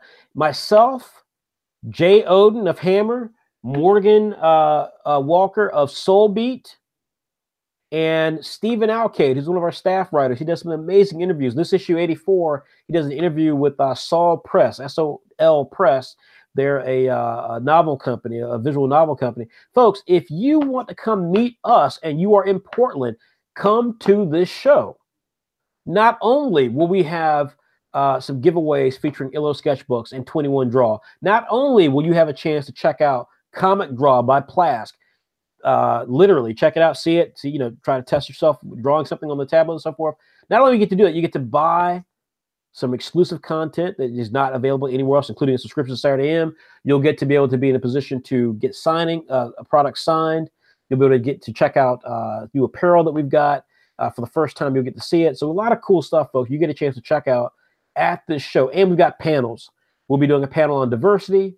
We'll be doing a panel on how to get in the comics. We'll be doing a panel on how to draw with Jay Oden. We'll be doing panels on art contests. Folks, we're going to have a ball with this. You want to submit a comic concept to us, you're going to be able to do it at the show. So if you're in Portland, Oregon, if you live nearby, if you live in Seattle, get a car, rent a car, don't steal a car. Come down to Portland and check us out. This is part of our tour, folks. We were in Cleveland last month. This month, we will be in Portland, and we are super excited to meet you, our fans on the West Coast.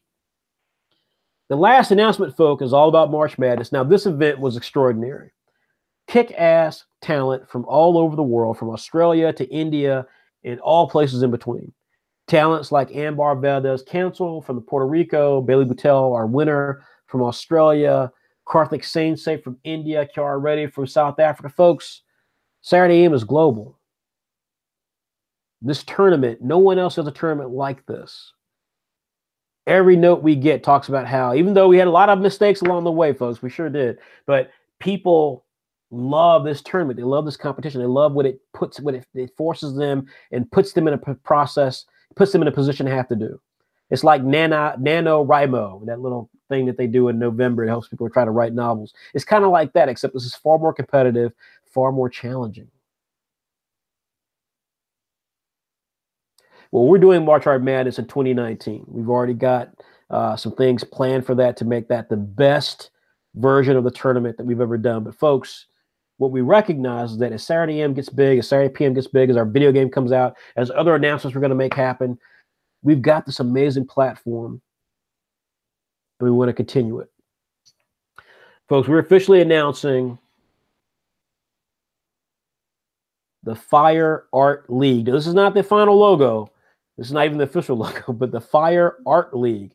This is an art tournament league that will give creators around the world a chance to compete in a quote-unquote season of artistic fan art competitions on a regular basis that over the season will give them enough experience, enough exposure, enough clout to then be selected if they rank high enough into March Madness 2019.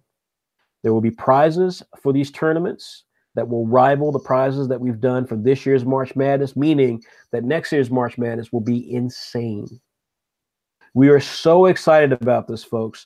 The Fire Art League, because art is fire, folks. Art is fire. So the Fire Art League, folks, is going to be something that is going to kick a lot of ass.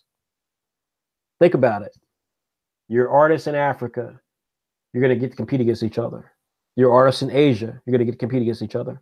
Your artists all across North America, you're going to compete against each other. Europe, Latin America, all leading up to the global mega event, March Art Madness 2019. We're going to be talking more about this in the weeks and months to come, but we are really excited to announce that we've already got some partnerships lined up for this, and we cannot wait to officially begin to market and establish the Fire Art League, which will lead into future iterations of March Art Madness. Folks, if you've ever thought about being an artist, you got to start somewhere, and these sort of tournaments will give you the ability to start, compete, win prizes, supplement this hobby to turn it into something real. We are so stoked about this, folks. Fire Art League from Saturday AM coming later this year from Saturday AM. And that's all the announcements we have, folks, regarding this. Now, I know there are lots of questions that have come in, but again, we've got the Saturday Supporters Club, which will be the new type of effort that we have for Saturday AM and how people will be able to interact with us for subscriptions and advertising. We have Wizard World. We'll be in Wizard World later this year. And we have, let's see here. We have, sorry, I had my little list here. I forgot about all the stuff that we got planned. But, of course, the Fire Art League we just talked about. And some more great things coming. So with that being said, then let's jump into the questions. Morgan, you still there? Yes, I am. All right. So sorry, I know I went on a bit. I want to reveal all this great information. I'm really stoked about some of those things. So go ahead. Tell me what we got. Get some questions lined up. Okay, so Black Guy really wants to know what happened to Monster Society of America, and I think you touched on it a little bit. Maybe. Yeah. Well, yeah. So Monster Society of America is something I'm very committed to. Very committed to. It's a series, for you guys who don't know, it's a series about a school where the kids, their club is to hunt monsters. That's what their club is. And so there are people there who are cursed. The students there are all delinquents. They all come from other schools. So to their parents or their guardians, they've been sent to this elite boarding school. But the reality is that they're such bad kids that they got sent to this one school, the Helsing School, which is all about training delinquents into becoming monster fighters. And so it's violent, and some kids don't survive. The kids get cursed, meaning that they have demons bonded to them, and that's how they have powers to combat these monsters. And so it's kind of like a really it's just a really cool concept. We had a lot of fans of it. What happened, is what basically happens at this level. We had an artist who we were very fond of, very excited by. He got tempted by, another company.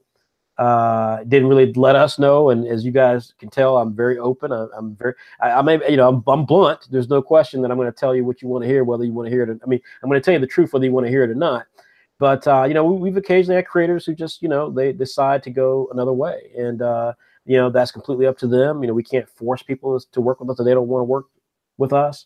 I have obviously my personal thoughts about it, which I would never talk about publicly. But bottom line is that, he kind of, the way it was done was not something I was happy about. And it precluded us from continuing. We were building up to a really exciting place with it. It precluded us from doing it. I can tell you that it's already in the works. It's going to appear. We've already got things built around it to come back stronger and better than ever with a better, creative focus. So, it is what it is. Unfortunately, this has happened a few times. And again, we're a small enough company to where when a creator is tempted or just falls off the wagon for whatever reason, there's not much we can do. We're not. There's really not much we can do. And there've been a few creators that we've gotten rid of, because we know that they weren't cutting the slack. And there've been other creators who, just either couldn't manage. Like I said, Saturday's not for everybody. Saturday was not for everybody. The fact that we've gone this long with the same team we started with, and the fact that we've been able to make it to 84 issues, 6 graphic novels, and growing, have partners in major industries like video games, tells you all you need to know about who we are versus everybody else. So that's that. Okay. Next question. A1 Art First, who I believe is Rashad Millhouse. Will they have Comic Draw available for Mac computers anytime soon? Would love to have this app on my laptop. So I was hoping that our vendors would be here, and it's on me. I mean, this is one of the failures. Is I've had such a busy week. I've got we've got a lot of clients we're working with. Because part of what my footprint, the company that is behind Saturday AM does, is we work with other companies to help them market their services. I hope to have them on here. I didn't get to them in time to make that happen. Rashard is part of the private March Madness group, which is still going to be active for another month. So we will have interviews with people like Morgan and Jay and Jen and other artists in that group for you guys. But what I will say, as well as the creators, I mean the founders of these companies who sponsored us, what I will say is that I don't want to speak for Robert. It's not my place to speak for Robert, but I think right now the iPad is their preferred location for this software, and I think it will take a lot of work on Apple's part to change that. Basically, in other words, they'd have to build a computer that would give them the ability to do certain things with the application. Otherwise, a pencil and using a pencil is the preferred way to use. It's like a Wacom tablet. Okay. Next question. So Ray Lamar asked, I know you guys are accepting original characters. When's the deadline for that in the Facebook group? I'm not sure if that's for the March Art Madness. It is, yeah. So Okay. Basically, we're for issue 85, which is going to be a free issue. We're having, it's not per se original characters, but the bottom line is that we're having a section for all the creators who are in this round of 54 creators for this year's tournament. So if you didn't submit anything, if you never participated in this year's tournament, then this is not for you. But if they did, then there's a thread. Ray, you kind of need to get it to us ASAP. We talked about this days ago, so you kind of need to get it to us ASAP. Just post it in the little comment section that's there for everybody. In fact, I'll probably post something a little bit later tonight or tomorrow, suggesting where you guys can post it officially, so we can get the images and use them to promote in the next issue. Because we want to make sure all these creators who did amazing work get a chance to get sent off with the end of the tournament in a way that really supports and promotes their amazing artistic achievements. So that's that. So Ray, there'll be more information in the private group. Okay. Jari asks, will we have a blog post about the Summer of Manga page on the website like we did last year? Now that March Art Madness. Yes, it'll be tomorrow. I'll post it tomorrow morning. Okay. Tomochi, it's actually a remark rather than a question. I loved this competition from the showcases to the critique. I feel like this was a big checking point in my life and my art. Thank you, everyone. Just wanted to point that out. That's awesome. Yeah, thank you. We had some questions about how many pages for the submission. Was it 22 or 23? Because there was apparently a typo in one of the issues. So just to clarify for everyone else. Submission for the short story? For Summer of Manga? Summer of Manga, I believe, yeah. Yeah, so folks, let me say this again, because I think people are getting a little confused here. Like, as I said a few minutes ago, I see some of the emails, and not emails. I see some social media posts, people saying like, here's page 8 for my Summer of Manga, for my story for Summer of Manga. It's going to appear this summer. We have not given anybody a pass to move forward with something for Summer of Manga. We have not selected any content for Summer of Manga. We've received the entries. We've not selected anything for Summer of Manga. So that's number one. If you see that, or if you're the person doing that, you need to definitely stop, because you do not have any security that you were going to be selected to be in Summer of Manga, number one. Number two, what we say is that there is 22 pages of story maximum that we will ultimately publish per accepted entry. Does that mean that every entry will get 22 pages? No, it does not. So let me give you an example. You may submit something and we look at it and say, this is an interesting concept. But then we look at your work because again, you link us to in the registration form that you guys will have access to if you don't have it already. You basically have to sell us on the work without any pictures, but you do link us to your Instagram page. So folks, let me say right now, if you're trying to tell us about a story that you want us to publish and you do not have any artwork for us to look at, then you already have failed. So don't fail. You've got until the 15th. That's the deadline, is the 15th. You got until the 15th. Today's date is what? What's today's date? It's what? The 8th. It's the 8th, right? So you got a week. You got 7 days. So as I say in the registration form, don't do the fanboy or fangirl thing. And some of you have done it. I've already seen it. And that is you get so excited that you just stop everything and do something quickly without giving one thought whatsoever to what you're doing, why you're doing it, can you do it, what happens if you get selected. This happens so frequently. And guys, I have to say that this is the sort of thing, this is why some creators never actually get into the comic book industry, because you do this enough to where it sends a signal to publishers and editors and creators that you're not serious. You're a fanboy. Because for you to get that excited that you don't seriously take into account what you're doing, then anyone who is meant to evaluate your work is going to always put in the back of their mind, oh, this is that kid who gets excited about everything. The best, again, you guys know I care about sports. I'm a huge sports guy. The best example I can give of this is that you're the person always fouling on the court. And every time you get called for a foul, you start screaming like, why are you calling a foul on me? Why? To where they just give you a foul or they give you a tech because they know that you're not a good sport. You're always complaining. You're always out there first doing something wrong. So they just assume that that's what you are.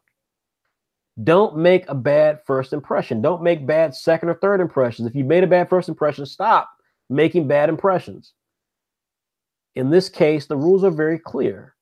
There is no mistypo. The only typo issue was there is that we suggested that if you did a cover, then that would count as an additional page in your 22 pages. But we never say we say up to 22 pages.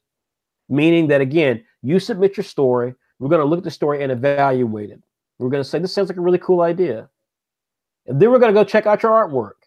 If you have no pieces of art and you got a great concept, well, then we're going to go, oh, well, then this person's not serious, because serious people have artwork on their profile pages for us to look at. And they don't have just still images of the illustration of this or illustration of that. They have sequential pages up there. They have turnarounds up there. Folks, you've got to sell us that this is not a free-for-all. No one's doing free-for-alls. If we said tomorrow, with all of the people who follow Saturday AM, hey, we're taking in work, we would never be able to make it through the week because we'd be deluged with content from people all over the world. This is a slot like March Art Minutes where you've actually got to work at it. So the first thing we do is we strip you from the vanity of thinking that you've got tons of time, that we've got tons of time to listen to your brilliant idea. No, we don't have. No one has that time. So what you're forced to do is fill out a registration form. And there are very tiny sections in there on purpose to prevent you from trying to give us a book about your series. If you can't explain the concept in a couple of sentences, then you're not the storyteller that you think you are.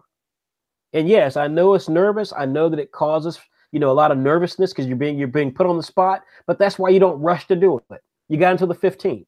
You don't rush to do it. I've already seen notes from people saying, oh, hey, I made a mistake. I need to correct it. That's a red flag already because you went that fast that you couldn't stop and think about what you were doing. So folks, again, let me say this again. Take your time. Fill out the registration form and sell us written about what the concept is. Then number 2, before the 15th, anything that you've got, whether it's tied to the series or not, that shows how good of an artist you are, put that on your Instagram. You can put 9 things on your Instagram right now. Put it all on your Instagram. Do it. Don't wait. Do it right now. Do it the end of the week. Draw new images to put on there because we need to see what you are capable of. We need to match what your story is with your art. Doesn't mean you have to show us everything that's going to be in the story, but we got to see what it is you're capable of doing. If you never draw backgrounds, we're going to say, you know what, this person can't tell a story because they don't draw backgrounds. If you never draw characters in your work beyond the waist, then we're going to say, you know, this person can't tell a story because all they do is draw things from the waist. So if the series isn't meant to be a gag story like Heathcliff or Garfield, well, then we can't take this person seriously for this Death Note or Attack on Titan stuff series because they never draw characters from the waist down. Like I say, folks, please don't get confused about this. This is not a free-for-all. We're not putting you in this because we're sympathetic. We're looking for people who want to tell really good stories and have talent and are looking for a showcase, and we want them, and we want the best of the best. So next thing. Yeah, let me get to it. Okay, Jari asking again, are we going to be doing live reviews on YouTube for the Summer of Manga submissions? It's doubtful because we've got shows coming up this summer. We've got to start working heavily on the video game. We got to do our part of the video game. We have so much stuff happening that I highly doubt we'll be in a position to do these live critiques. That said, again, I just announced the Fire Art League, so we're going to have March Art Madness happening all over the world in various tournaments and competitions. So you're going to see a lot more of these critiques happening for sure. We've got another question from Tomochi. What if a manga comic artist just wants to be critiqued by Saturday AM? I'm guessing they're saying if you don't want to do Summer of Manga, how do you get your work critiqued by us? Yeah, I mean, so this comes up a lot, and people are like, "Hey, look, I just want you to look at my stuff."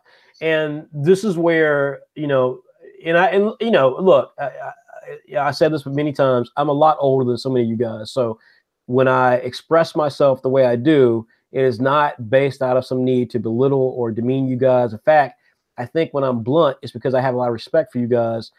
I truly do, and therefore I don't want to waste your time. Folks, we are producing magazines, books. We got books coming out this summer that we got to finish working on. We've got prints that we're producing. I got some emails right now talking about prints. Folks, if we don't have time to review every person's work, we just don't have time for that. Like, that's not our job. Now, if you want to pay us for that, then I'm sure we can come up with some solution that says, hey, let's create a new YouTube show and let's get Jay and Jen and Morgan on this thing, and we'll do a weekly review show of this, and we'll take your money to review your things for it. I think it's entertaining. I think it's helpful. I think it's a cool video. We do great on our YouTube channel with these crappy videos because, you know, we don't have any production values. We do great with this stuff, folks. Let me tell you something. There are people who do very detailed tutorials. We blow them out of the water with this sort of stuff. So do I think this would be a great show? Absolutely. Would I do it all day long for money? Otherwise, we don't have the time or space to break what we're doing for Saturday AM, the stuff that got us to this point, to review everybody's work. So I think the fact that we offer Summer of Manga, no one else offers that. I mean, you know, groups who try to copy Saturday AM, they try to do their own tournament where they say, hey, send us your stuff. We're looking for the next hot artist. You never saw what they did. You never saw how they graded the people. You didn't see everybody who submitted their stuff. You know, that's not how we operate. Like I said, people try to steal our artists. So, you know, we know what we do. We do it well. And the fact of the matter is, we know we give great critiques, but we are not set up to just do it. And I'll say again that, you know, one of the things that I find always kind of amusing and not in a nice way is the number of people who want to be in Saturday AM, who write us every day, and they don't subscribe. So they don't know what Saturday AM is. They see what we do. They see the covers. They see the videos. They see the marketing, and they go, oh, man, that's so awesome. I should be in there. Really? Like, you don't even subscribe and support us, but you want to be in the magazine? That's just embarrassing. Not for us, but for the artist. And so, again, I respectfully take the question. I understand where you're getting at with it, but we would not stop what we're doing to review people's work. And I think it takes a lot of balls to suggest that's what we do. Now, if you want to say, hey, no, I would pay to watch this, that's a whole other conversation. And if you want to lead with that question, I'm all ears. I'm sure Morgan and Jay are all ears too. You want to do that, Jay? You want to get paid to review people's work? That sounds pretty cool. But at the same time, I think, I don't know, like there's a lot that would have to go into it, but that sounds pretty cool. I mean, I guess it depends. Yeah. Okay. It beats being a cashier. I mean, that was one of my jobs a while ago. So, like, I mean, I'm just saying. Yeah, I agree. I agree completely. I mean, like I said, it's time. We don't have the time to do that. And I like I said, it's very humbling to hear people say, "Hey, you guys give good critiques. Would you check out my work?" I get those notes a lot. But again, like I say, it doesn't stop me as well to think myself, man, it takes some balls to suggest that we've got time to review everybody's work. We don't. Like we clearly do other stuff. Saturday AM as Jay Morgan is making the magazine a difficult task. In the last week, I've had 11 hours of sleep. Right. I mean, this is not easy. This is not easy to make the magazine. And again, when people say like, I mean, I would be great in your magazine, I'm like I said, when people ask me what happened to My Side of America and other series, that's what happened to it, folks. Like, like if you can't hack that, then you're not going to survive a Saturday AM. And so these guys will tell you this is not easy stuff. And so when people suggest that we do other things, I just have to laugh a little bit because I think to myself, man, you really don't get what we do. If you think that we can stop what we're doing and do this other thing to benefit you, like that's not how it works. But again, if you want to pay us money, if you want to support us financially, lots of things are possible. Hell, if we had 1,000 more subscribers paying us $25 a year, a lot of things are possible, folks. A whole lot of things are possible with that. Next question, Morgan. I know let's give it maybe 5-10 more minutes and let's wrap up. Yeah, I think I've got maybe 2 or 3. So okay.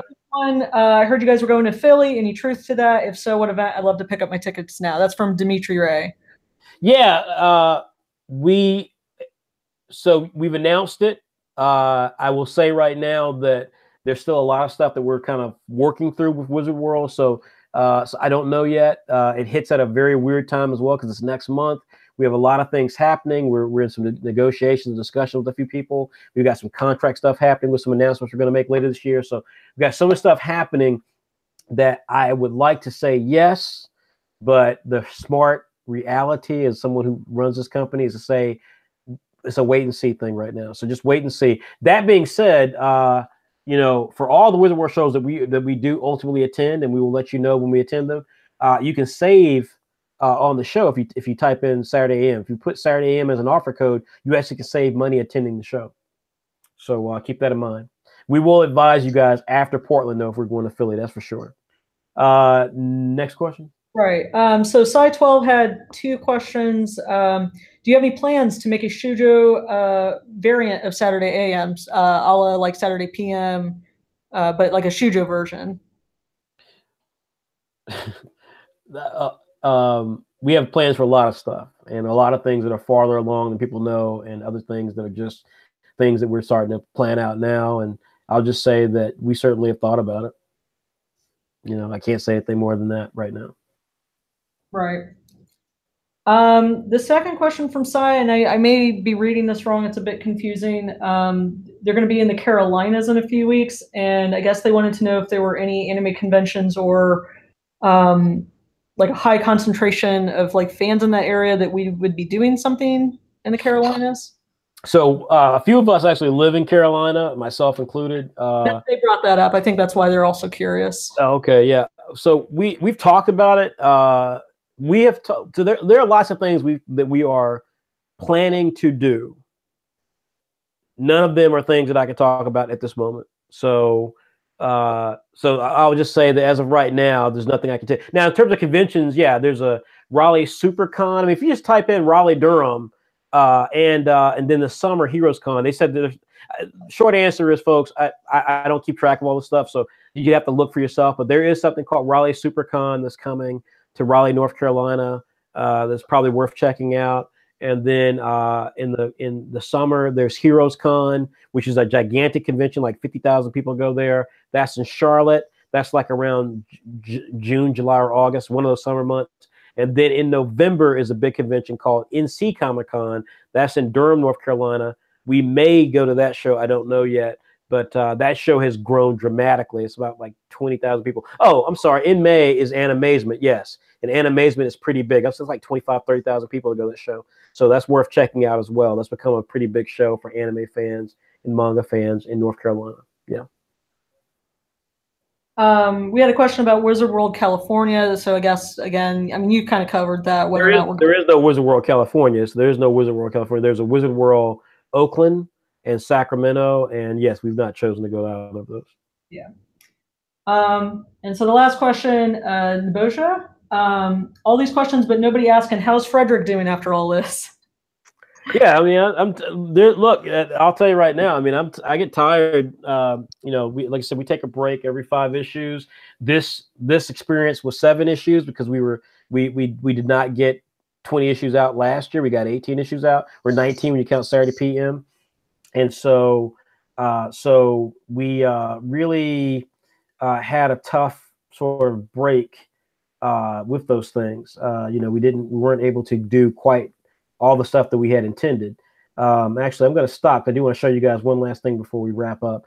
But so yeah, I'm tired. I mean, it's look, you know, I'll tell you now, it's, you know, people ask all the time, you know, what this is like, and I, you know, what I think people don't truly appreciate is how frustrating, you know, Saturday AM is. It is really tough to do Saturday AM. It's really difficult. There's a lot of, you know, you're dealing with a lot of egos. You deal with a lot of young creators who this is the first time they're doing this stuff. You deal with a lot of people who are not organized. So, you know, you give them dates and stuff and they don't get it. You're dealing with competition. People are out there who want to compete with Saturday AM, and so they're constantly trying to get into the heads of our creators, and so the seeds of dissension.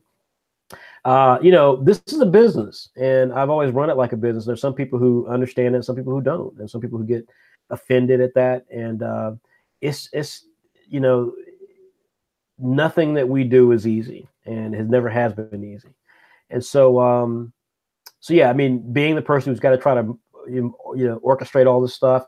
I plan things way in advance. That's why we get these questions like, you guys doing shoujo? Or you got to be doing something in North Carolina. Like, we've got plans for all of those things, but they're so far down the road. And this is why I say, and this is why you see me get very animated about the idea that, folks, you have to be very cautious with your ambition. You have to be focused.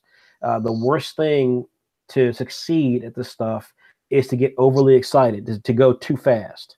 A lot of our creators, you know, it's an area where they suffer sometimes because, you know, I'm very deliberate. You know, I'll say this is what we have to do, and then we'll you know, then I'll be working to make it happen regardless of what the other people do, because I know that that's what has to get done. And I think other times you'll have people who are like, oh, well, I want to do this, I want to do that, and so they'll want to do these things, but they'll try to move too quickly. It's like, you know, there's a balance, and it's really tough to make that happen sometimes, but you have to find that balance.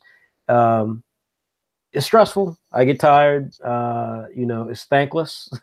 Like I said, going to this convention, for example, like all the stuff I've got to try to plan for this convention is really thankless. It's not fun. You know, it's not the bells and whistles that get you there. But I am not religious, but I'm very blessed to be surrounded by people that inspire me, people that are incredibly talented and really cool people. Whether it's you know, White Manga, who is a legitimate superstar, and he's a young man, so I can watch this young man grow as a creator and just be struck by how talented he is. Or it's people like Morgan, who is just so rock solid and confident in what she does, very intelligent. She's an architect in her daily life. And so or people like Jay Oden, who's just insanely talented and fun and, you know, great personality. Jen, someone who I look at Jen, and I'm really thankful to be with somebody who's so evenly, who's very trying to think the right way to put that. He's balanced in terms of how he views things. Andrea Voros, who is one of the sweetest people I've met. She does Saigami, and then Raymond Brown, who does Bully Eater.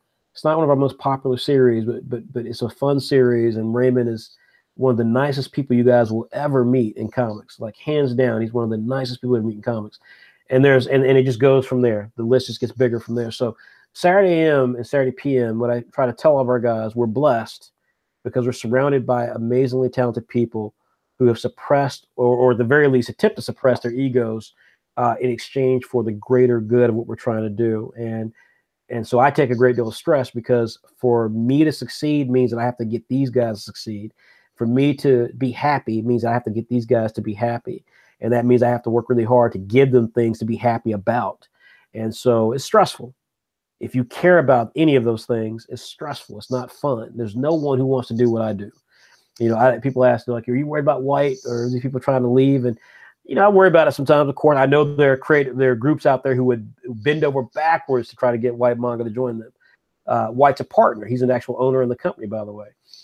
But I also recognize that, you know, I'm not going to do it. I'm not going to disrespect myself to try to make any of these guys feel more special than they are, because at the end of the day, what we're doing is bigger than any individual. And so those things all lead to a level of stress that I don't think White would ever try to do what I do. I think he would like to. I don't think he'd ever try. I don't think he'd actually ever do it, because to do it means you have to be dialed in 1,000% to what this stuff is, to dealing with the egos, dealing with the planning, dealing with the strategy, dealing with the thankless work that goes into it, dealing with the late nights consistently. It's a lot different than just being a star. You know, there's nothing star about what I do. So yeah, I'm tired.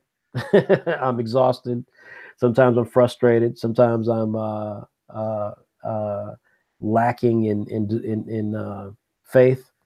But I look at the talent that I've got. We have events like tonight.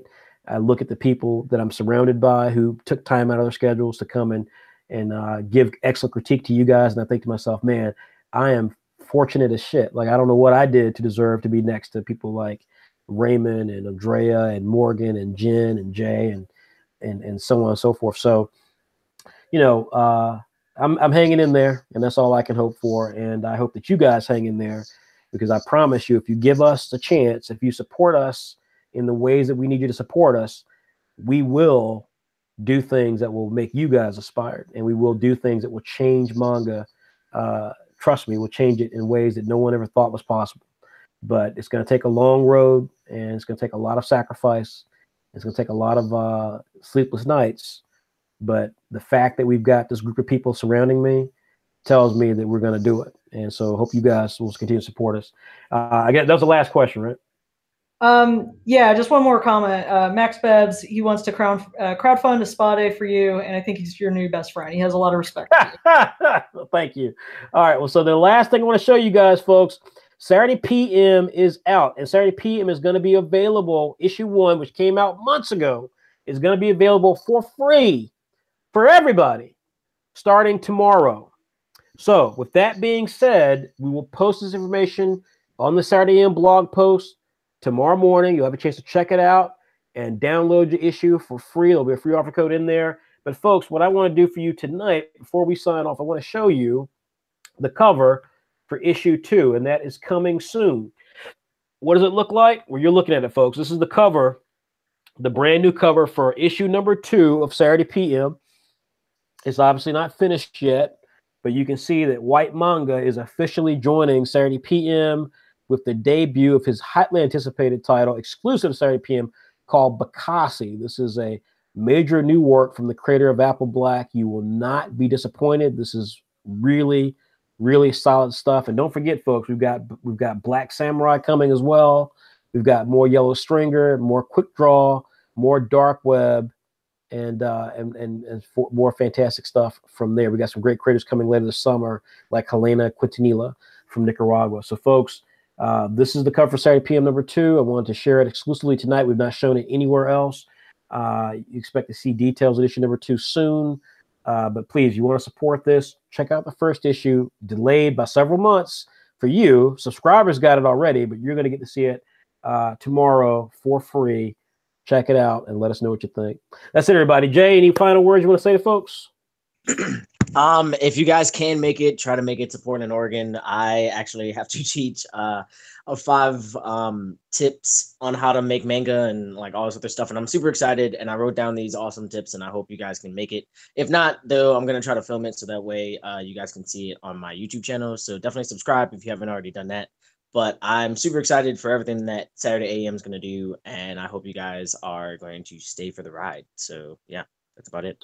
Awesome. And folks, again, his YouTube channel is just go to YouTube and look for Jay Odin. That's Jeyodin. And remember his series Hammer, which we're going to be putting some of the chapters on the site for free, hopefully in the next week or two. But again, this is once we get done with March Madness, we can kind of get that off our plate. Then we can start to track some of these other things. But Hammer, if you've not been reading it, folks, you should check it out. This is a really seriously fun piece of work. We're so proud to be associated with Hammer and with Jay. Morgan, any other words you've got? Final words you want to say? It was a fun roller coaster. I loved being part of this. I loved watching it last year. So to actually get to comment on the pieces this year and be part of that experience was fun on my end. Like Jay Odin said, I would love to see you guys in Portland. I love the city of Portland, so I'm excited to go back. I had a great time at Cleveland, so I'm hoping to have a great, if not greater experience at Portland. So if you're in the area, please come by, hang out with us. All right. And folks, again, that's Morgan Walker. She's been so good in this tournament, and I've had a chance to get to know her. We went to Cleveland together last month, and really fun lady, guys. I hope you guys will check out her work. Fantastic work. This is the work, folks, that when people see it, they're just like, man, this is really, really good stuff. It's called Soul Beat. Trust me, that series is going places. That character is going places. Was in Saturday AM. So check it out. We will be the first issue actually is available for free. It's issue number 66. If you go through our subscribe page, scroll to the bottom, you can check out issue 66 for free. But we will start posting some of the installments of Soul Beat on the site as well, hopefully the next few weeks. Again, you can see all of us at the Wizard World Portland show. We'll be posting stuff about it on our website tomorrow. And last but not least, folks, I want to give a big shout out to the 64 artists who participated in this year's March Madness. Congratulations to Bailey Boutel from Australia. A real shout to Ambar Valdez Council, who came in a close second, who we think is going to be a rock star in the future. People like Rashard Millhouse, Jalen Tate Lucas, Kara Reddy, Ray Lamar. These are amazing creators. We can't wait to see more of what they and others do, Charles Williams, so on and so forth. But to all of them who participated, thank you so much. Now, so guys, again, you're in the private group. The private group will continue for another month. We have some special things coming to you, including awards for people who participated throughout the tournament. So please stay tuned for that. If you want an Illo sketchbook, you're probably going to win one. If you want a copy of Comic Life or Comic Draw from Plash, you're probably going to win one. And if you want a copy of 21 Draws tutorial book, you're probably going to win one. So we want to thank you for being in the group. And folks, stay tuned, because the next iteration of March Madness is going to be a professional league for artists that get to compete with each other, just like March Madness, but in regular events with prizes, really cool prizes. It's called the Fire Art League, Saturday AM Fire Art League. It's going to be fire. So check it out. It'll be starting later this year and leading into next year's March Art Madness. Folks, that's it. Again, my name is Frederick Jones. This is Saturday AM. Thank you so much on behalf of all the artists from around the world, Saturday AM and Saturday PM. Thank you for supporting us. Thank you for standing up for diversity in manga and comics. Thanks for supporting new creators. Thank you so much. We'll see you soon, folks. Take care.